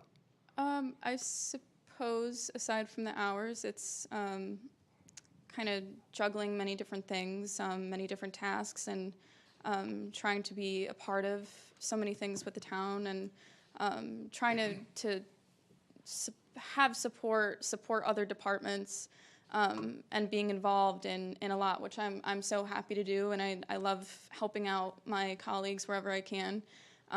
So, you know, I'll be doing something with like doing the website for like Make Music Day, and I'm going in between that and potentially doing like a Rocky Hill restaurant trail, and then we've got Dana that's like, we're doing America's 250th, and we're gonna get a planning committee for that, which I absolutely love, and I'm super excited to do that. And I think Rocky Hill will be a great showcase for celebrating America's 250th. We already have some ideas rolling, so I would say, and this is not even really a problem because I love my job genuinely, but aside from not having enough hours, it's kind of being thrown in many different directions, but I'm happy to be thrown in these directions, so thank you. Okay, so my second question for you. You know, the town manager had your job, potential full-time job that you're thinking about. So if you were the town manager for like 6 months and Ray wasn't available, he was in Australia, just making it up, he never goes to Australia. What is your vision for the town in terms of growing its grand list, if you were in charge? What would Ray Carpentino do? So I guess. What would she do? What would you do? What would you do as a, academic As development an director? economic development person, how would she grow the? Well, what is your vision for it? I mean, the vision is, I think we need to capitalize on the empty land that we have that's not currently being used. Like there's a lot of land that's available that's just sort of been sitting for a while, and we would love to have some manufacturers come in and potentially build new there. And that is something that I've also been working on, is talking to a few manufacturers that are from out of town, or they're already in town and they're looking to expand or just build new. And then obviously I would love to do more with the riverfront properties. It's amazing that Rocky Hill is on the river, and it's so underutilized, and we're so fortunate to have that. So if I could, if I had Ray's job, I guess if I had a magic wand, to increase the grand list, I think if we, built more things with like manufacturing, that would be the perfect, I guess, solution for me. So. Thank you. I feel like you're going through a job interview, which in essence you are. It's okay. The grand list has been somewhat flat since, and you could maybe make a correlation since we haven't had a full-time economic director, and you've only had 6 months, and that's not a good sample. A couple of questions, and kind of goes with Fran and Punkich a little bit here. How long have you lived in Rocky Hill? I don't live in Rocky Hill. Oh, I thought you said, yeah, okay, my bad. Why Rocky Hill? Why should a business come to Rocky Hill? Well, we have a great town manager. No, but I honestly think that, Rocky Hill is in the middle of the state. We're about like 15 minutes from Hartford, and there's a lot of attention to that where people want to be close to Hartford. And at the moment, our tax mill rate is lower than Hartford by a long shot. And by Weathersfield, we're also lower, and I believe lower than I think Middletown. So I think that's definitely enticing to be in a central location that's so close to Hartford and to have a lower tax rate so that these manufacturers can come in and see that there's potential and there's saving money, which is something that I've also worked with a manufacturer who was headquartered in Hartford, and they were looking to come here, and they were impressed. So I think that's one reason, or a couple of reasons to consider Rocky Hill. And there's so much going on. We have a great Parks and Rec department, so many great events. I mean, before I started working here, I didn't even know about the events that we put on year round, and now that I'm in it and I'm working with everybody, it's really phenomenal what these guys do all year round, and not just Parks and Rec, but everybody here to help make it happen. So there's a lot to offer, and it'll just get better. So. And then the progress, and this might be more for Mona or Ray, but that position was supposed to help us submit or apply for grants that would help us grow. Now, this is not the MDRA thing I'm referring to, but do we have time to do that? Are we doing that? No, this position, the grantmanship portion of this position has been reduced. I would still be looking at doing some grants along with community development staff, Steve Sopelak. Eventually, we would work in grants. Everybody loves grants. I'll just spew my opinion. Grants are great, as long as you don't have to match significantly. Right. And then grants are great until you have to administer each grant and do quarterly reporting on each grant and administer the grant for, a year or 2, 3 years after the grant. There's a point where we become saturated, and I think we're at that point. I don't know if you remember when Steve Sopelak had a spreadsheet up on the number of grants that he was managing, and we have grants in all sorts of different departments, and it's difficult to manage. It's also being Rocky Hill. We're good and bad. We're not distressed. Therefore, we do not qualify for many of these grants now that have come out in the past 2, 3, 4 years, which is a good thing because we don't need them really as much as other communities may need them. What you really need to do is tie the grantmanship, the grant projects to the capital improvement plan. Okay. That's really how it should work. It really doesn't work that way in many towns, but we're trying to do that here. So if it's in the CIP, then that's the funding agency will say, okay, so you're all planning, there's a plan to it instead of just reacting when a grant comes around. So getting grants is important. We have many of them right now. We have obtained many of them in the past, but I think this particular position will kind of focus on the outreach to local businesses, visitations, trying to get the businesses involved in the arts movement to draw people in, so people spend money. Just one quick question. How did you come up with the salary, town manager, for this position? Well, the actual salary for economic development director, I think, starts at 112 or 115 or whatever, 1,000. It goes up from there. You approved $50,000 last year. I think we had 112 or 100 and something in last year's budget, or the previous year's budget. Last year, I think the town council at the last day cut it to 50,000. That's how that 50,000 came about. I thought that we had created a position that was lower than an economic development director, and that's why we came up with a lower salary. And that's the Director business of coordinator or Economic something. and Business Development Yeah, manager. Manager. It's a different position, not the director position. I'm just concerned with that number, because we're trying to hire an attorney for our town for 90,000, who's an attorney, and we can't even find that. I don't understand why this position's so high. This actually says a bargaining unit, so, and I won't go into the human resource position. That's a non-bargaining confidentiality, which wouldn't necessarily fit, but we have bargaining units. And this is a group of not high-level managers. It's kind of like the assistants to some directors. It's kind of that lower level. So this is the range that exists within the town for perhaps an assistant to the parks director, or an assistant to a human service director. So this is a group that felt like the responsibilities fell within the similarity of that level. So not a high-level manager, but a report to second below. It was a step down in down. the classification Right. in the union, yeah. Thanks. I just want to make a couple comments before we move on. Mimi, did you have any comments? Yeah, no. So first of all, I want to say thank you. You did an excellent job, Alondra. I don't think you were anticipating coming here and answering those questions, so you did very, very well.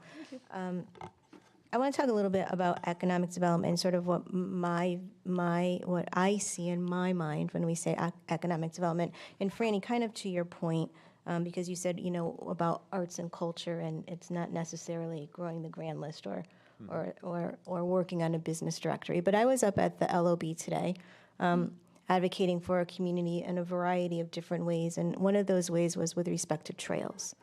And one of the things that in my legislative committee we agreed to with CROG is that trails are part of economic development. And trails are a big part of tourism. And Connecticut has this incredible line of trails, and we're trying to connect them. There's a gap, right? But what all of the small towns were saying is we really need to get behind this from an economic development perspective, because once people can connect through trails and ride their bikes and walks, they're going to come into new towns, and they're going to come into the restaurants, and maybe they're going to like what they see, and maybe they're going to come back and they're going to shop. And, it's just sort of this thing that you promote, right? And it generates a nice brand for your community. And when I think of economic development beyond growing the grand list and beyond doing the directory, I think about housing, I think about arts and culture, I think about trails and tourism and creating a brand and an image. And I always go back to New Britain, where we know they are the New Britain bees, and that bee is everywhere, and that bridge is spectacular, right? That's economic development, and that's driving people to that community. And I think at the heart of economic development is the POCD, right? The POCD is the opinion of the people of our town. It's a 10-year vision, and that's where I think the focus has to be. And so once we look at all of those things, I think organically the grand list grows, right? Because we have what, like our logo says, or our slogan, right? Make new history here. So that's where I see the position being super valuable, especially as we have just joined. It's not MRDA, by the way. They changed it. No, but they took out redevelopment. I guess they got in trouble. So we had this just came up in yesterday's CROG meeting. They had to get rid of redevelopment. Now it's just the Municipal Development Authority. But anyway, that's just a long way of saying, yes, I would love to see the business directory, and certainly I want to see grand list growth.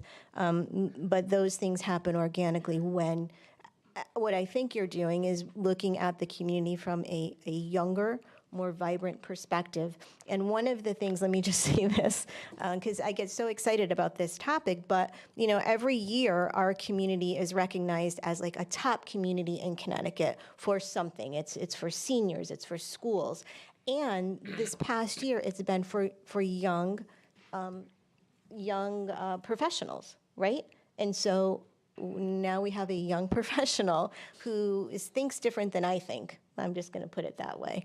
And so to bring Make Music Day is something that I'm very appreciative for, because a year ago, we actually met with the Arts Council of Greater Hartford. I don't know if you remember that. It could have even been a year and a half ago. And these are the things that they said, you really should be taking a look at and engaging your businesses. It was always going back to the arts and culture engages your businesses, and that's how you grow. So I'm going to just leave it at that. So thank you.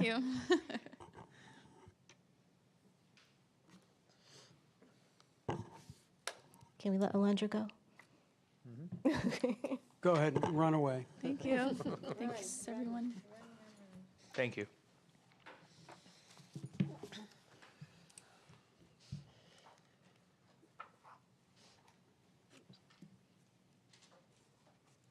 Tax collector.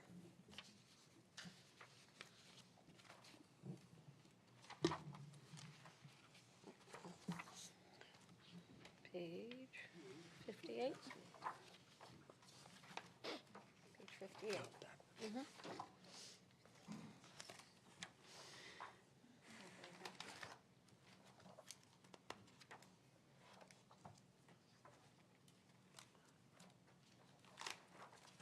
Can I steal the thunder of the goals? Page 56. Yeah, just start. 58's the 58 numeric. is the finances.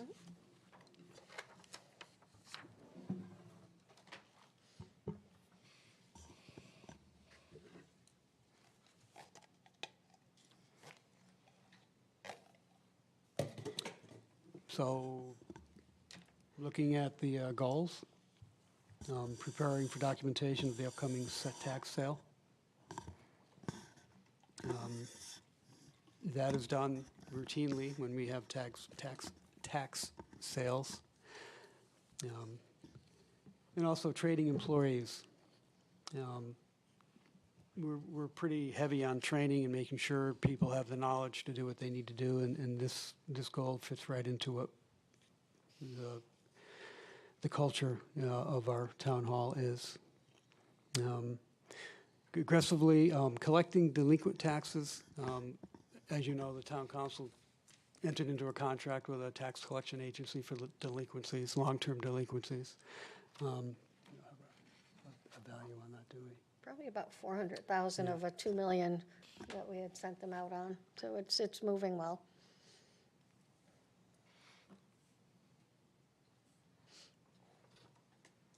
There's no expenditures related to that in here because they just get a piece of what they collect, right? Correct. It comes out of collection. Right, there's no upfront cost, it's just whatever. Correct. Yeah, I think at this point, we've expended about 25,000 because it's based on when it's actually collected.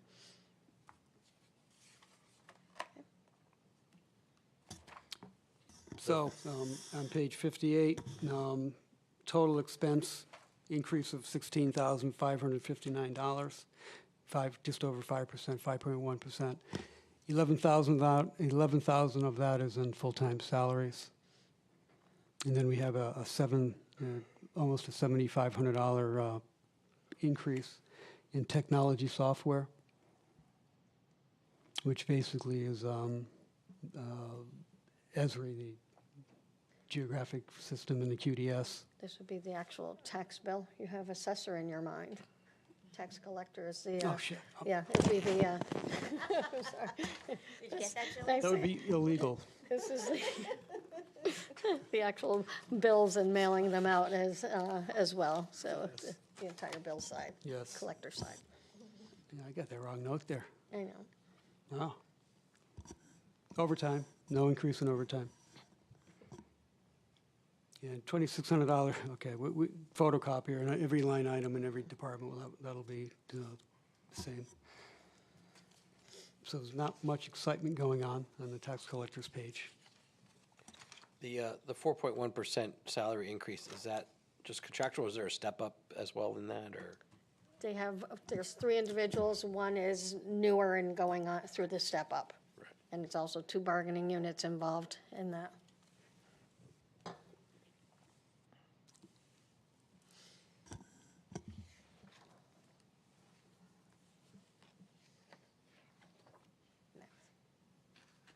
percentage-wise, that 7,500 increase is a 20% increase, so that can help us collect more taxes? Yeah, it really should. Yeah, I brag about it. I know people don't notice, but I know tax collector and I were looking at that. So actually your bill becomes a little more exciting now. They do the little QR code on the back and it says, it reminds you. I mean, they've got quite a bill. So if you ever see your next one, take a good look at that. It's a very informative document.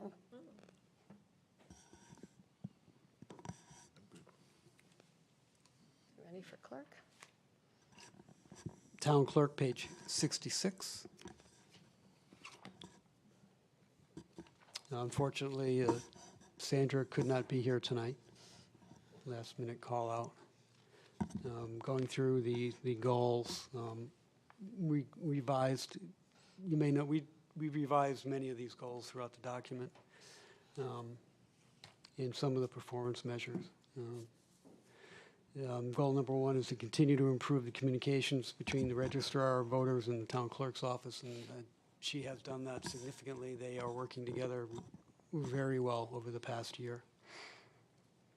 Maintaining, goal number 2, maintain training and open communications between her office and the registrars as it relates to the procedures and legislative changes.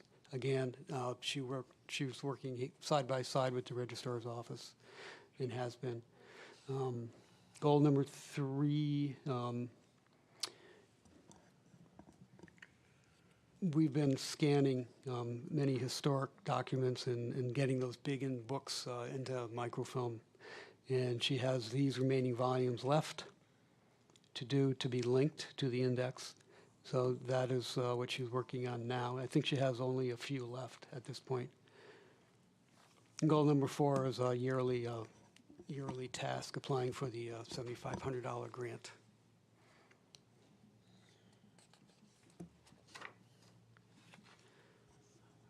On page 68, overall, there is a almost $14,300 increase of 4.6%, and $14,600 of that is in full-time salaries.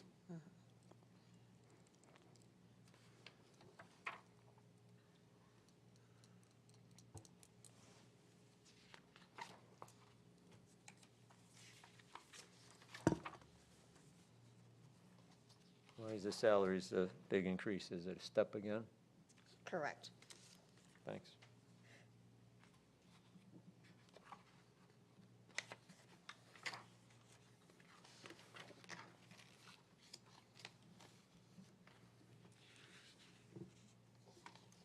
Ready for IT?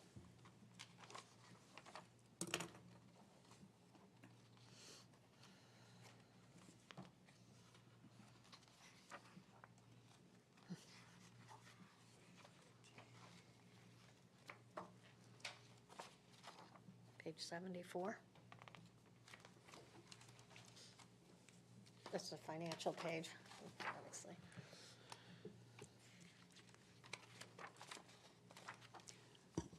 Just let me run down our financial page quickly, because I'm pretty sure we'll have to have John come up to interpret many of these items that non-techs know. Bottom line on page 75. Total increase 6.4%, or $50,127. Going back to page 74, we have a 3% increase for full-time salaries. That takes up $12,377. If you move down to technology software, there's an increase of $9,580. Running down to the telephone, which is the Centrix for town, and then AT&T for the police only. There's almost a 43% increase of $9,000. Jumping down to technical equipment, we have a 14.3% increase of $2,500.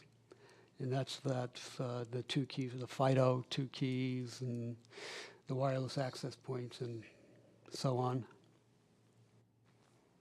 And jumping down to computers, just below that, we have a $10,000 increase. Those are to merge the remaining desktops and laptops from Microsoft 10 to 11, and upgrade those laptops and desktops. And that's it as far. And also, we were looking at monitors also to upgrade some of those in town hall. So if there are questions on any of these items, let us know. Does the audiovisual equipment in room 1C fall under some of this technical equipment? Because I know it goes through the computers, or is that a different? That would be the 3 AV units that we had to buy to replace the Balloon outlets. Is that correct, John? Here he comes. Here he comes. I think Bill Sullivan has something to say, but.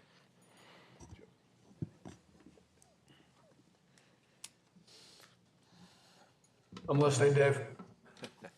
Hello. So yes, the some of the AV equipment is in there. That is.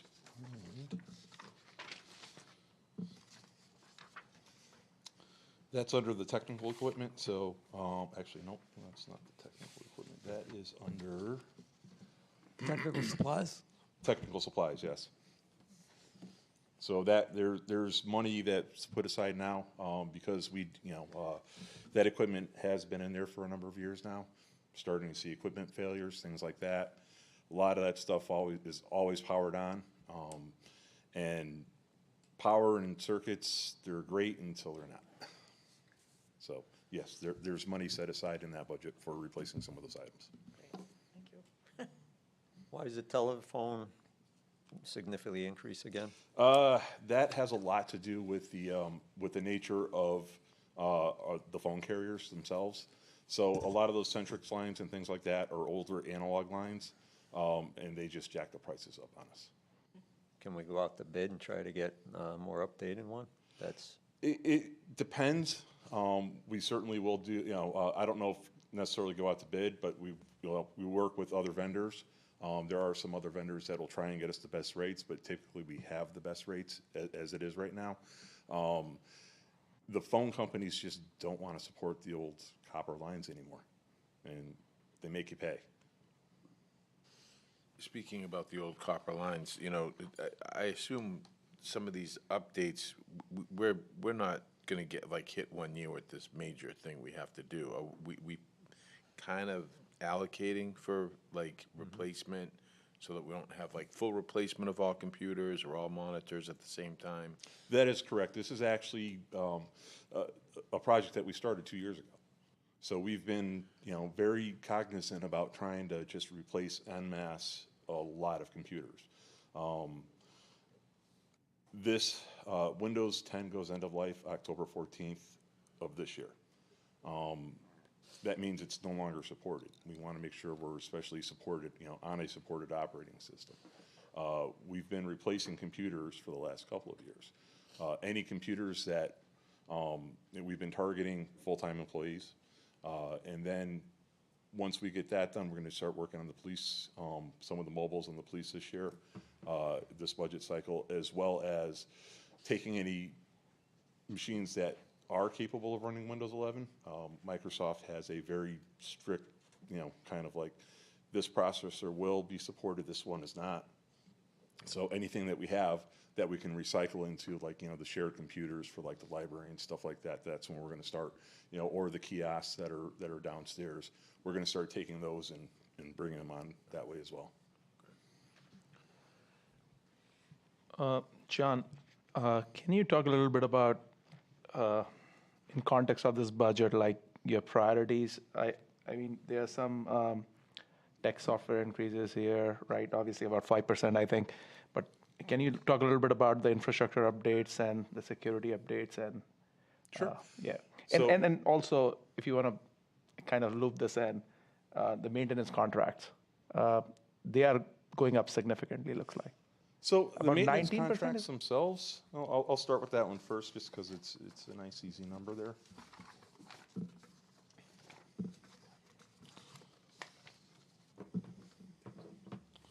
So the maintenance contracts, I don't know if $2,000 is, or $2,400 Oh, maybe I is misread it. significant. Yeah, probably I misread it. Okay, never mind. Talk about the software piece. Okay, so software itself, there's an awful lot of software that, that gets used through the town. A large, more than 60% of that is just Microsoft costs. And that doesn't just cover end users. That also covers servers and infrastructure like that. So our Windows servers, we have to pay for it. Our SQL licenses, we have to pay for those. Any client access licenses, we could pay for those. So it's a Microsoft world. We just pay them for We it. just live in it. We all live in it. Yeah. Okay. So from a prioritization perspective, like the biometric stuff and can you talk a little bit about that in some of like network security and things like that? Yep. So the FIDO2 keys, I had it originally listed as biometric. A lot of the vendors are actually hiding the biometrics behind a stupidly high, like a YubiKey. You have to have a subscription for 500 or more annually. We just simply don't need that many. So, so they're FIDO2 keys. Just a point of order. There's no like scanned retina or fingerprint on them. So I just want to make sure that point is clear. So those are a big priority. We've started, we're starting to roll those out right now. And what essentially happens is, in lieu of a password, you have a digital certificate that's on that FIDO key. That gets you into your services. It's a more secure, it's what they term a phishing-resistant form of authentication. So it's hard to fake that certificate if it's done properly. And that's kind of our main priority. The criminal justice information systems is a big proponent of that. So that's one of those things that we're starting to work with the police department to get them up and running on that. Additionally, all the new computers that we're bringing in with Windows 11, we're bringing that under the Microsoft 365 umbrella. So we're using that mobile device management platform as well that we're paying for. Yeah, and like in terms of like the security infrastructure, in terms of where we are like as a town, right? Do you feel like we are at a good place? We have been having this conversation for a few years, I know, but I ask you this question every single year because I think just benchmarking ourselves to like other towns and like what's going on because, it's a moving target. And that's why we have this conversation every year, because it is a moving target. And I fully appreciate that. And I do appreciate the fact that you are cognizant of the fact that, we do have security needs. So we're in a good spot. We're a move to about 3 or 4 years ago, we went with a managed endpoint detection and response. We're using the, one of the vendors that's very popular and very good. And, I've gotten phone calls at 2 a.m. that said, hey, something's happening on one of your servers. Let's stop it and nip it in the bud. So an investment well worth made. We also, in addition to using digital certificates and improving our authentication methods, right now, most of the times, you actually need two-factor authentication just to get in. A lot of that is through the Microsoft Authenticator app. Yeah, but as we move to one. the digital, as we move to the FIDO2 keys, even that, I hardly ever use mine anymore. So that is increasing that level, and we'll always have the authenticator as a fallback. But we're constantly trying to move ahead a little bit at a time and increase our throughput. One of the things we're looking at this year is security, information, and event management, SIM for short. So that's always been one of those things. It's always been on our radar, but it's very expensive, traditional, and resource intensive. So if you're talking, putting it on your own physical infrastructure, you're talking dedicated storage just for that. Correct. right? In the tune of, $30,000 plus. So what's happening now with the move to cloud services, that's becoming more attainable for smaller organizations like us. Absolutely. Thank you. I'm not sure who the question is for, so whoever wants to take it, feel free. Just going back to the photocopier discussion we had earlier, is this in IT where all the expenses are going to end up, or? Yes, I'm a bit concerned about that, I have to say, in all honesty, so I'm going to have to double check that, and I hate to tell you the terrible news, but if that is not correct, I may have to come back with an increase rather than decrease for you. Okay. But yes, that was the intent. Okay. And then the other thing is, well, let's see what the answer is, and we'll. I will. Because we may not have to answer Okay. ask the other questions. That's fine. Thank you.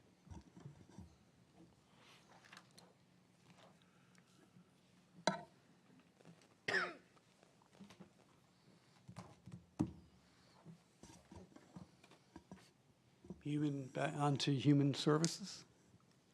Thanks, John. Thank you. Thank you, Joe. Human services. We will be on page 129. Youth first? Youth first, yes, page 129. Sorry, which are we doing? You're doing youth first? Youth services, 131, 129, 131.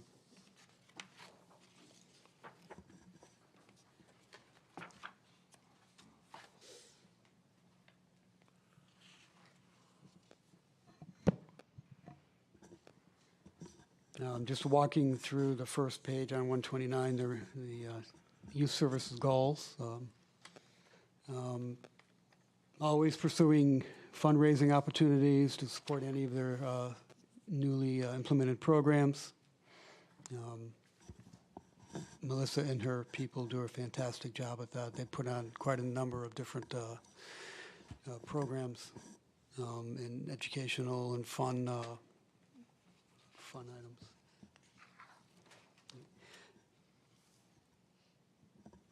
Yeah, qualifying to meet the requirements as a recovery-friendly community. That's something that I think that Melissa might have to explain, briefly. And cultivate and enhance newly implemented programs to continue to address community needs. As you can see through these goals, Melissa and her people, they do much outreach with community in adding more programs and more programs and more programs all the time. Let's jump to page 131 before we have questions of Director Hicks. Overall, on the bottom, we have $11,700 increase in this particular department.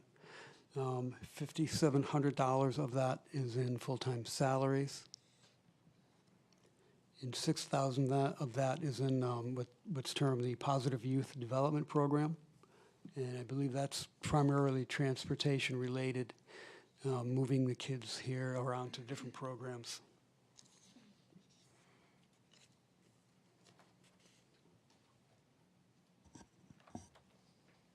And the rest of those line items are zero increase. Do you want to do human service and have her come up on it? Should we do human service and then have her come for Yeah, both? that's a good idea. Why don't we jump to human services on the following page? Because Melissa will address both youth services and human services.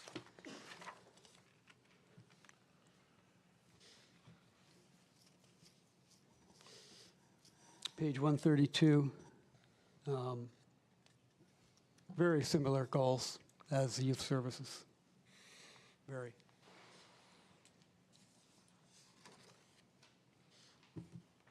And just jumping to page 134. Again, the bottom total expense increase of 4.6% or $14,525. Of that increase, full-time salaries account for $13,381. And we have a $1,250 increase in training. We do have a fairly new position in that department, so the additional training is required. And then moving down, we have several reductions in, of course, telephone photocopier. And the remainder line items are zeroed out as far as zero increases. As far as the evictions go, there is a storage container at a transfer station. And our highway superintendent has worked closely with Melissa for all of those tenant evictions. Therefore keeping the price down significantly. And on the contributions, there are many different professional organizations that need to be retained.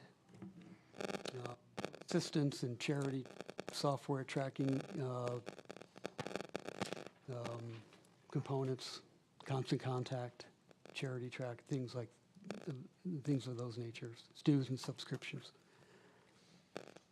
If you have any questions, Melissa is here to answer any specifics.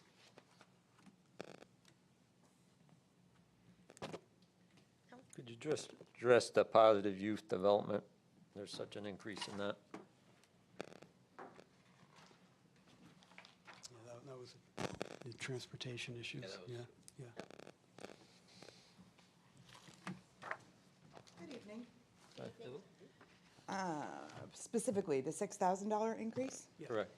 That is for transportation. So in order, Kelly specifically in youth services started up a program which is phenomenally successful this year. It's one of our most successful programs. We have a significant wait list. It's called Girls Empowerment and Boys Connect. It's a middle school program, so it's all about working with community businesses here in town, and we bring in all sort of business leaders and self-care and self-defense for both boys and girls in order to transport them from the middle school to our facility here. We're paying transportation costs. And that, used to be incorporated when we had transportation. It's utilized for senior and disabled services in that department now. So unfortunately, it's a specific set of, because you have to have certain endorsements with that driver's license. So we're at this point having to pay for transportation in order to provide that.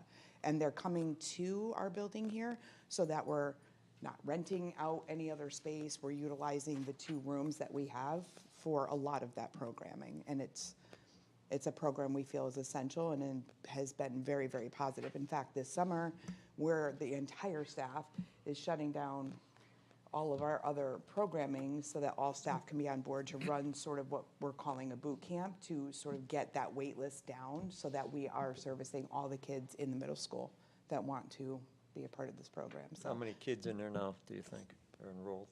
Or in your we have- take 10 to 12 at a time.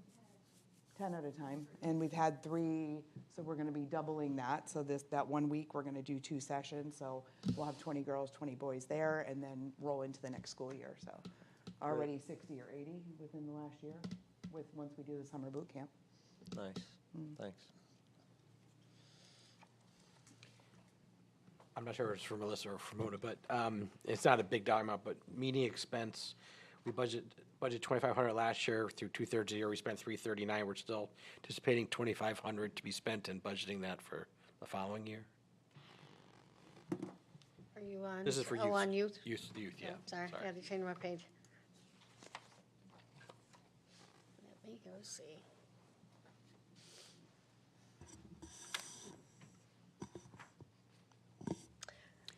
Oh, let me just double check. I think that obviously the expenditure is higher on that, and I hate to say, but we have, because of the financial status of the year, have put a freeze on anything that's like a non-mandatory or, things that will just keep the program from going. So you may be seeing a reflection, you can confirm me on that a reflection of holding back on a couple of That youth expenses services where line need as be. well is mileage reimbursement Right, for Lori yeah. under youth services. So that's her traveling to meetings, hosting meetings. She is entitled to that parking fees. We require both, Lori and I are licensed through the state as mental health providers, so we have CEUs that we have to do. I mean, we have certain requirements. Most of my staff, very honestly, eat the costs on their own vehicles. But that is that line item that they're entitled to under union contracts. So,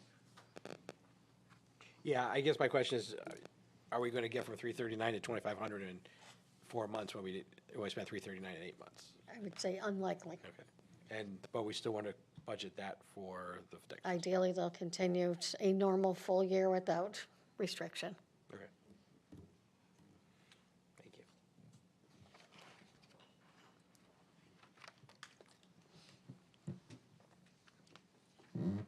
going once? Did you want me to talk about the recovery-friendly community at all? That was this year's goal? No? Yeah, I'd like to hear about it, please. Since you're up. Sure. So certainly I will join the other directors and give you an outline of last year's goals because we did accomplish them. A lot of that was new programming here and collaborating with other departments that my staff absolutely crushed all of those goals, and I'm very proud of all of them. They deserve all the credit for that. But this year, we're sort of taking on another huge undertaking, and it's not going to be done in 1 year. But under DEMAS, the Department of Mental Health and Addiction Services through the state of Connecticut has what's called a recovery-friendly community. It is a few pages. It requires buy-in from the town council. It requires buy-ins from some of my peers here in town, other departments. But in essence, what we're doing is trying to highlight, like we have in other sustainability and other things here in town. I would really like to be have my department be a front runner and say, because I know a lot of what we are already doing here in Rocky Hill surpasses a lot of what the social and human services departments do in other towns. And so taking this DEMAS checklist and implementing things that I know that we're already doing and perhaps can be doing better to highlight us as a community that's taking the strengths of all of the things that we're already doing with sustainability, with helping homeless, with providing mental health services that we already do. A lot of that is sort of checklist. So it is provided on the DEMAS website. But, you know, for instance, municipal leadership. So the mayor, town council, and/or board of directors is in agreement with developing a recovery-friendly community. So we would go through, but it requires things like working with Parks and Rec and the schools, fire and police department. Again, a lot of these things we're already doing. So it would be highlighting, creating safe spaces, reference books, places, or maybe some events here in town as examples that would be recovery-friendly, that would be alcohol and drug-free, safe places for people here in Rocky Hill to identify resources, to access those resources, and take that responsibility as a community for us to do that within our 14 miles and 21,000, you know, here, and take ownership of that. And very, very few, if any, Yukon underwent this and just achieved it, but I'm not aware of any other towns in the state of Connecticut that have achieved this, but I'm going to. I'm super, super excited about that. Thank you. Yeah, I think that's a wonderful testament to what you guys are doing, and we would love to be a recovery-friendly community. Perfect, I appreciate it. Great job. Any other questions? Thank you. Thank you, Melissa.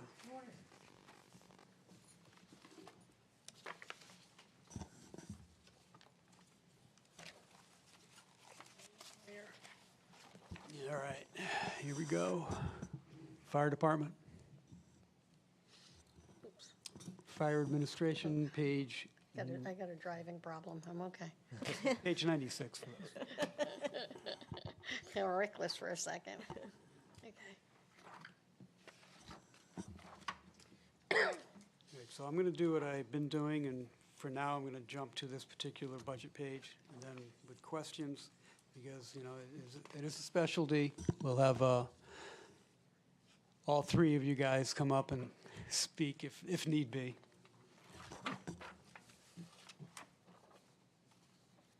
So page 98. This is fire administration supervision. Again, I'm going to go down to the bottom line, increase of 3.1%, $37. Full-time salaries account for $5,737,000.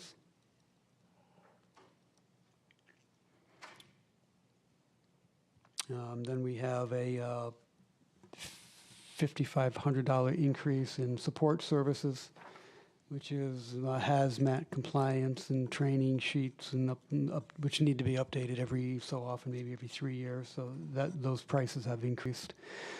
MNX, I have a difficult time saying that still. That's up, including the cloud storage fees are up. In OSHA training and so on. There's a $2,000 increase in training, which is 3.9%. It stands at proposed at $53,000. That includes the 20% discount we will be getting from Mission CIT. And that is up primarily because we have 18 new recruits that we have to train. In July and September, we have a total of 72 firefighters. So that's the reason why that's increased a bit. Moving down, we have a $6,400 decrease in building repairs. Building repairs for the vast majority is housed in the facilities department. The remaining $14,000 is for fire department specialty items that the fire department can only address, bay vents, inspection and maintenance on the training trailer and so on. Another significant, let's see, we have a $1,000 increase in technical supplies. That's training supplies. They have also flags and plaques and ceremonial items that they utilize throughout the year.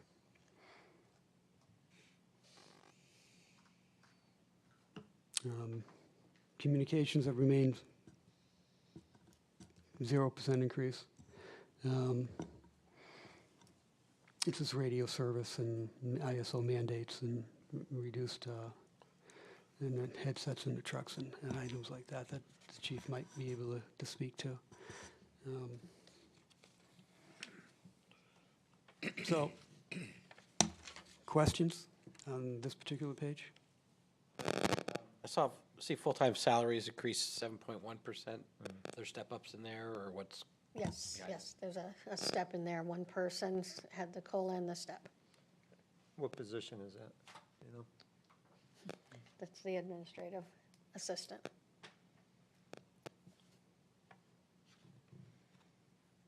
Their office manager, I suppose I should correct that. Sorry. I misspoke. That is office manager. I have to get the titles Get correct. that straight. What about the support services? That one went up significantly. Which one? Support Support services. services. That went up $5,500. Those were increases in just the cost for compliance with hazmat, again, and training sheets, which are documents that need to be updated every 3 years, and also increases in the fees for the Red MNX and the cloud storage fees. And other miscellaneous, such as access to their IFSA library for training documents. Those fees have increased. If I've missed anything, just let me know, guys.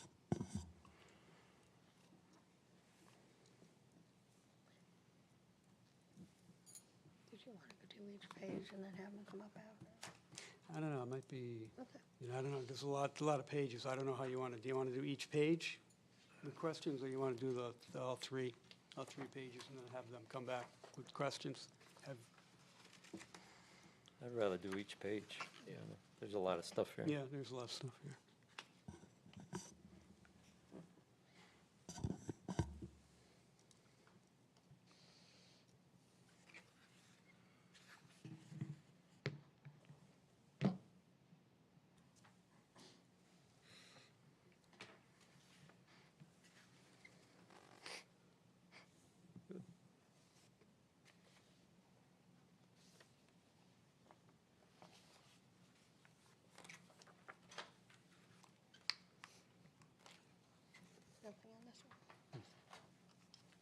Any questions on this?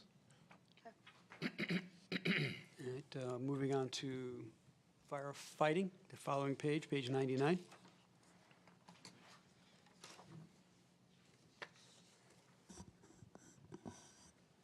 Just as a note, the chief has accomplished his goals from last year. We'll get to that next meeting. On page 101,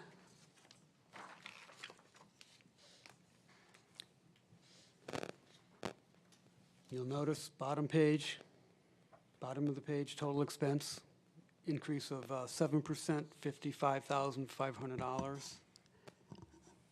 That is a result of $47,000 in the part-time salaries, which incorporates the 18 new recruits. The more recruits we have, obviously, the more we have to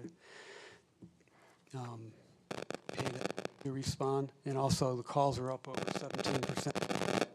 When the calls increase,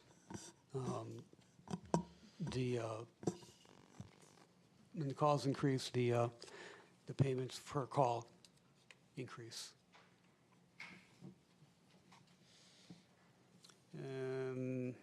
Running down, we have a $2,500 decrease in fees. Fees include drone supplies, decontamination costs, physicals, things of that nature.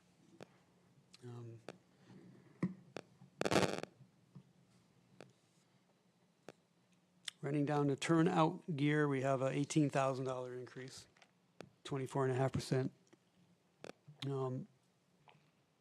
Firefighters are required to have 2 sets of turnout gear with a 10-year lifespan, but we do have new recruits, so they need turnout gear, 2 sets each.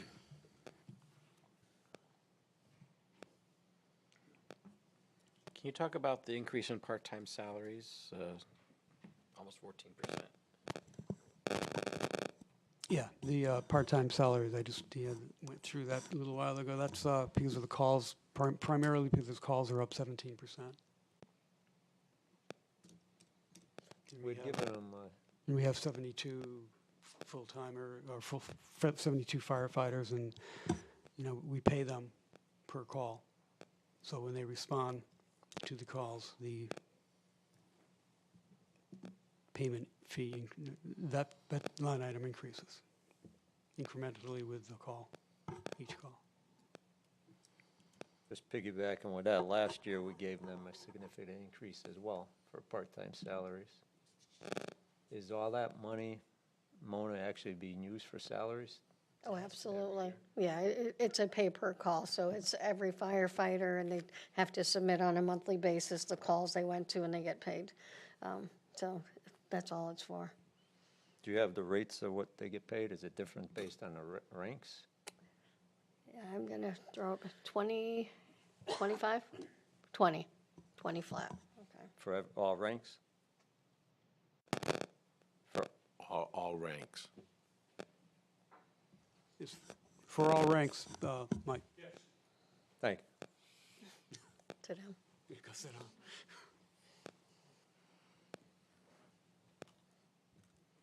This question about the equipment and supplies. We're at 15,000 now, but we're projected to use 47,000. Do we Equipment and know supplies. what that's about? Yeah, we have, That gonna Let jump him up answer that. all right. to that? Just got the nod, stand up here. We're at $15,000 now, and we do have $12,000 on order right now, so we're waiting for that to come in. We have a legacy hydraulic set of spreaders on the heavy rescue truck that are no longer supported by Hearst. A good chunk of that will be to replace those next year. We have moved to battery-operated equipment, rescue equipment, on the 2 rescue pumpers and the rescue truck. And next year, that'll be the last piece. If anything happens to it, we can't get it fixed. So we have the documentation from the last factory inspection that says it's obsolete, parts are no longer available, it's time to replace. With that replacement, though, we turn the corner and we no longer have to support hydraulic pumps and hydraulic lines because everything will be battery operated at that point. So I see some of the maintenance costs going down once that's removed from service. So we're gonna be lower in this 2025, but are we pushing some of that to 2026? Because you said 12,000 for the balance of this We year. have two pieces right now, Dave, that are hydraulics. Yep, In this current budget year, we have a small hydraulic ram being replaced by a battery-operated ram. which is Again, 12. that's no longer supported either. Next year, we want to replace the spreaders, Yep. which are the large, the old Jaws of Life. And that would bring us to 100% battery operated, which also increases the effectiveness of the tools. Believe it or not, you get more torque and more power out of the battery operated tools than you do out of the hydraulics. Would not have- okay. I should comment that, again, that's as of when this budget printed, he's actual's probably closer to 20,000 at this point, right? I can get to these. Plus the 12 coming? Correct. Yeah, about 18,000, Mike, I've got it. I shouldn't even have to, your numbers are always 100%, so.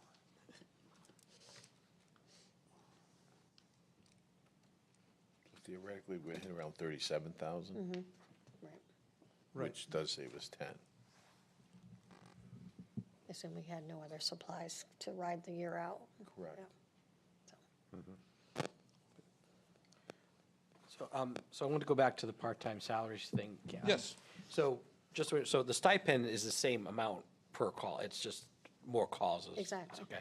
So how is it determined how many firefighters go to a call? Are there certain firefighters that are on call for a particular period of time, or if you get too many show up, do some get sent back, or like, how does that just logistically That's a work? great question, and I'm glad you asked that. We currently don't have pre-designated responders. Once we get the new group, a lot of stuff's gonna happen once we get the new group trained. We will be able to turn a lot of 3-company calls into 2-company calls, reducing the trucks and the amount of people on the road.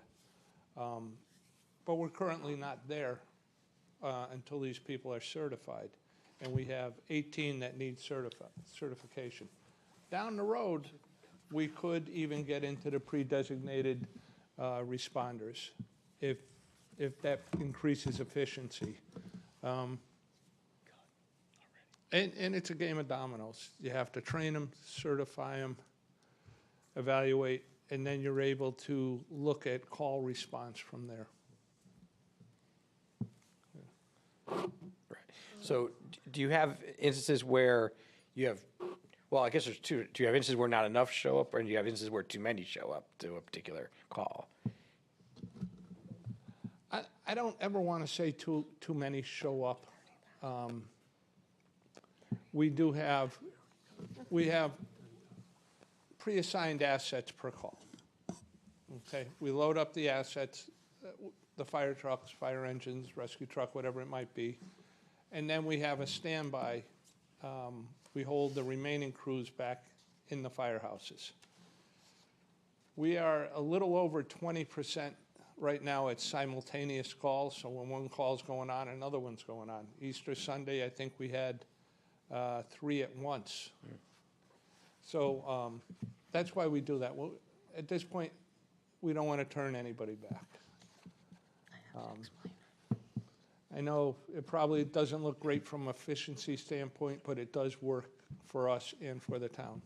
Right. Yeah, because that was kind of, you kind of went a direction I was going to go is, how do you make sure you have firefighters still available if a second call comes in while you're addressing the first call? And just that way. The person standing by in the firehouses. Now, Ray was stumbling over the word Red NMX. Red NMX is on all our phones, and when a call comes in, the members sign in who are available to go to that call.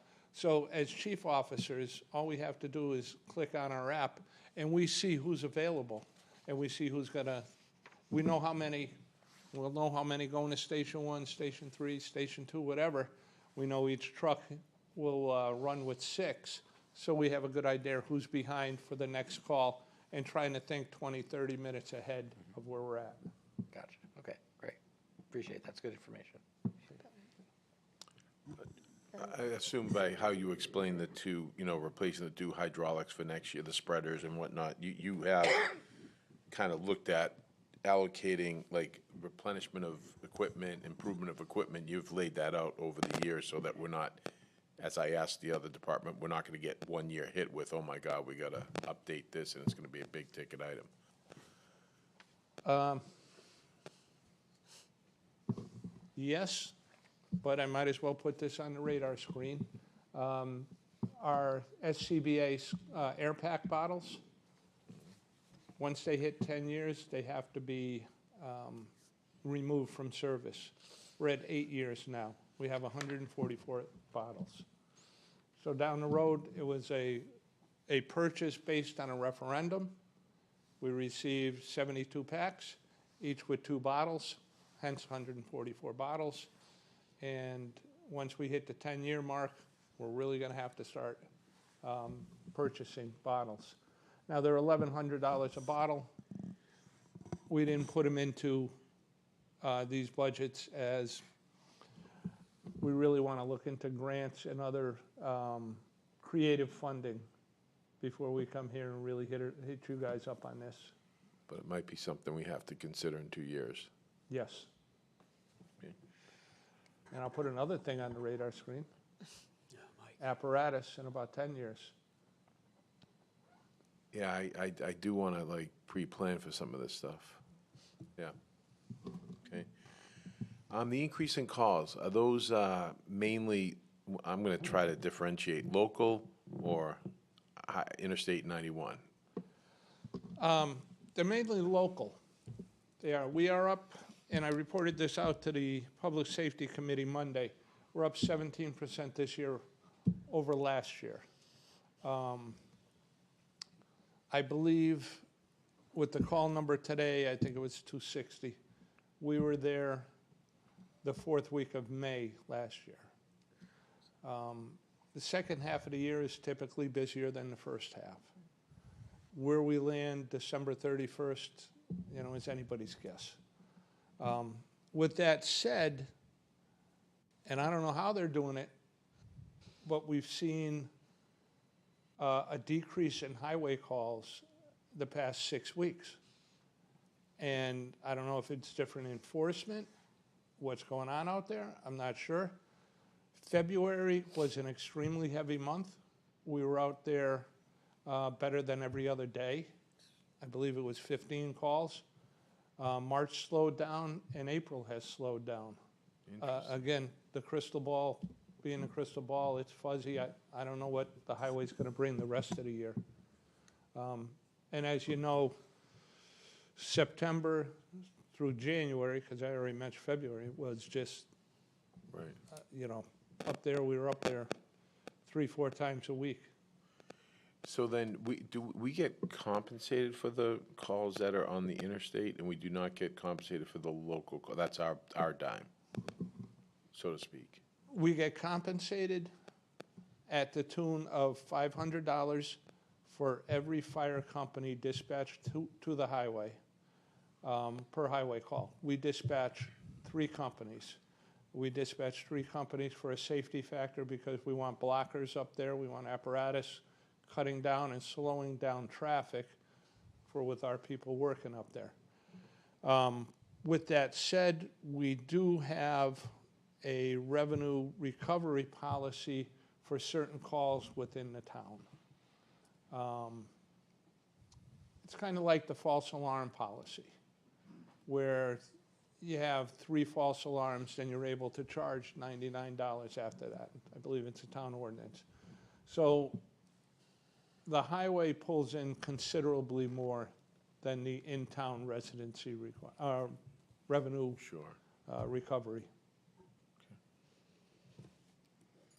Did the governor put the money back in to reimburse the highway calls in his proposed budget? As of now, as of Monday, we received a document from the Connecticut Fire Chiefs Association that the legislative committee recommended the governor put the money back into the limited access highway fund. Whether he's done it, that's only 3 days ago, we're not sure. I can tell you last year they ran out. This year, we're more than halfway through the year, and they've a little more than 1/3. They've spent about 600,000, so they've got 900 left in the fund. So it's not there this year? Yeah. I mean, for the new, his new budget. Thank you, Chief. To apparatus page. You all done with me?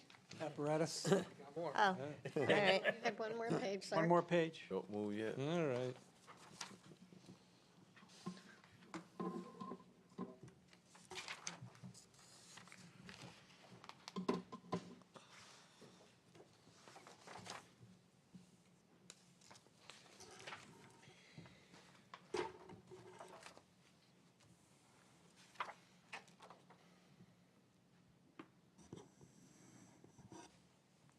Yeah, you'll see a $17,980 increase, and it's pretty simple. $7,780 is made up of full-time salaries, 2 mechanics, and $10,000 increase for repair and maintenance. Basically, is wear and tear in the trucks and parks, and the trucks aging, and tires going up, double of what they were a couple of years ago or last year. So, Chief can talk to details on that.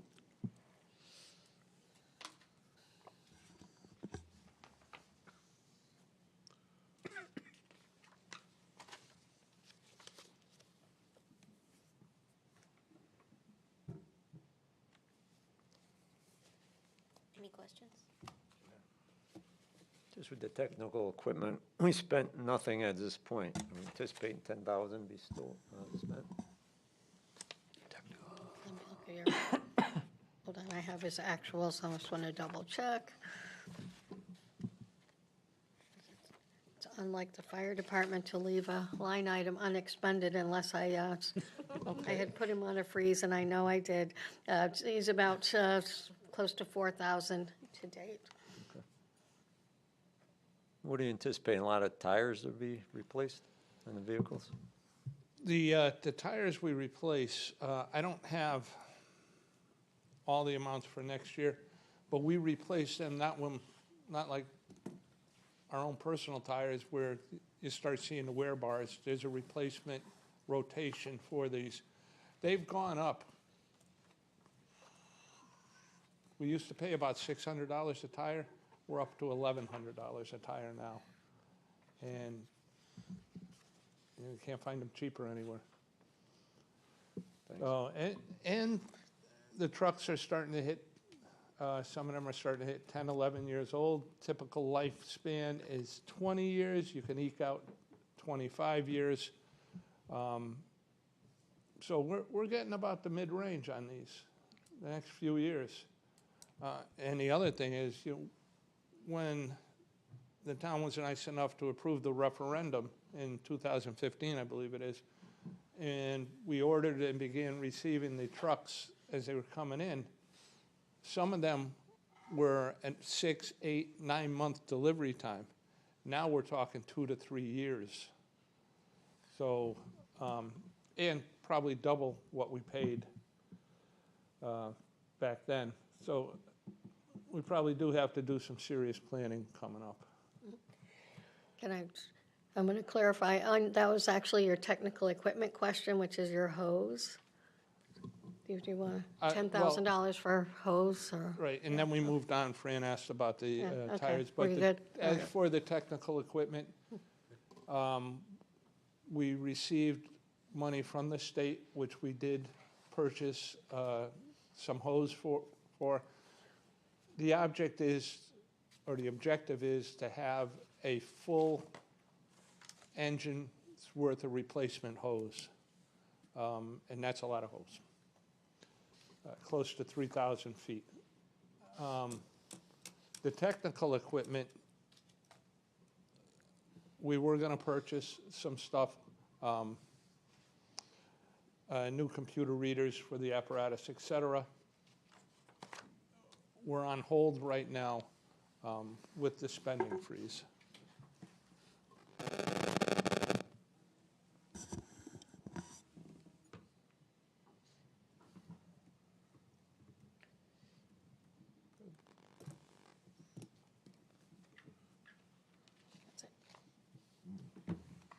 Just give me the nod and I'll sit down. It's okay. Yeah, I'm all set. Very good.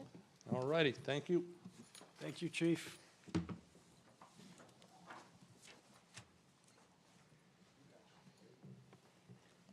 Fire prevention has been moved to the next workshop meeting. Oh. That would be the fire marshal's office. That's good. That concludes this evening, so. Motion to adjourn? Second? All in favor? Aye. Thank you, everyone. Aye. Thank you, Bill.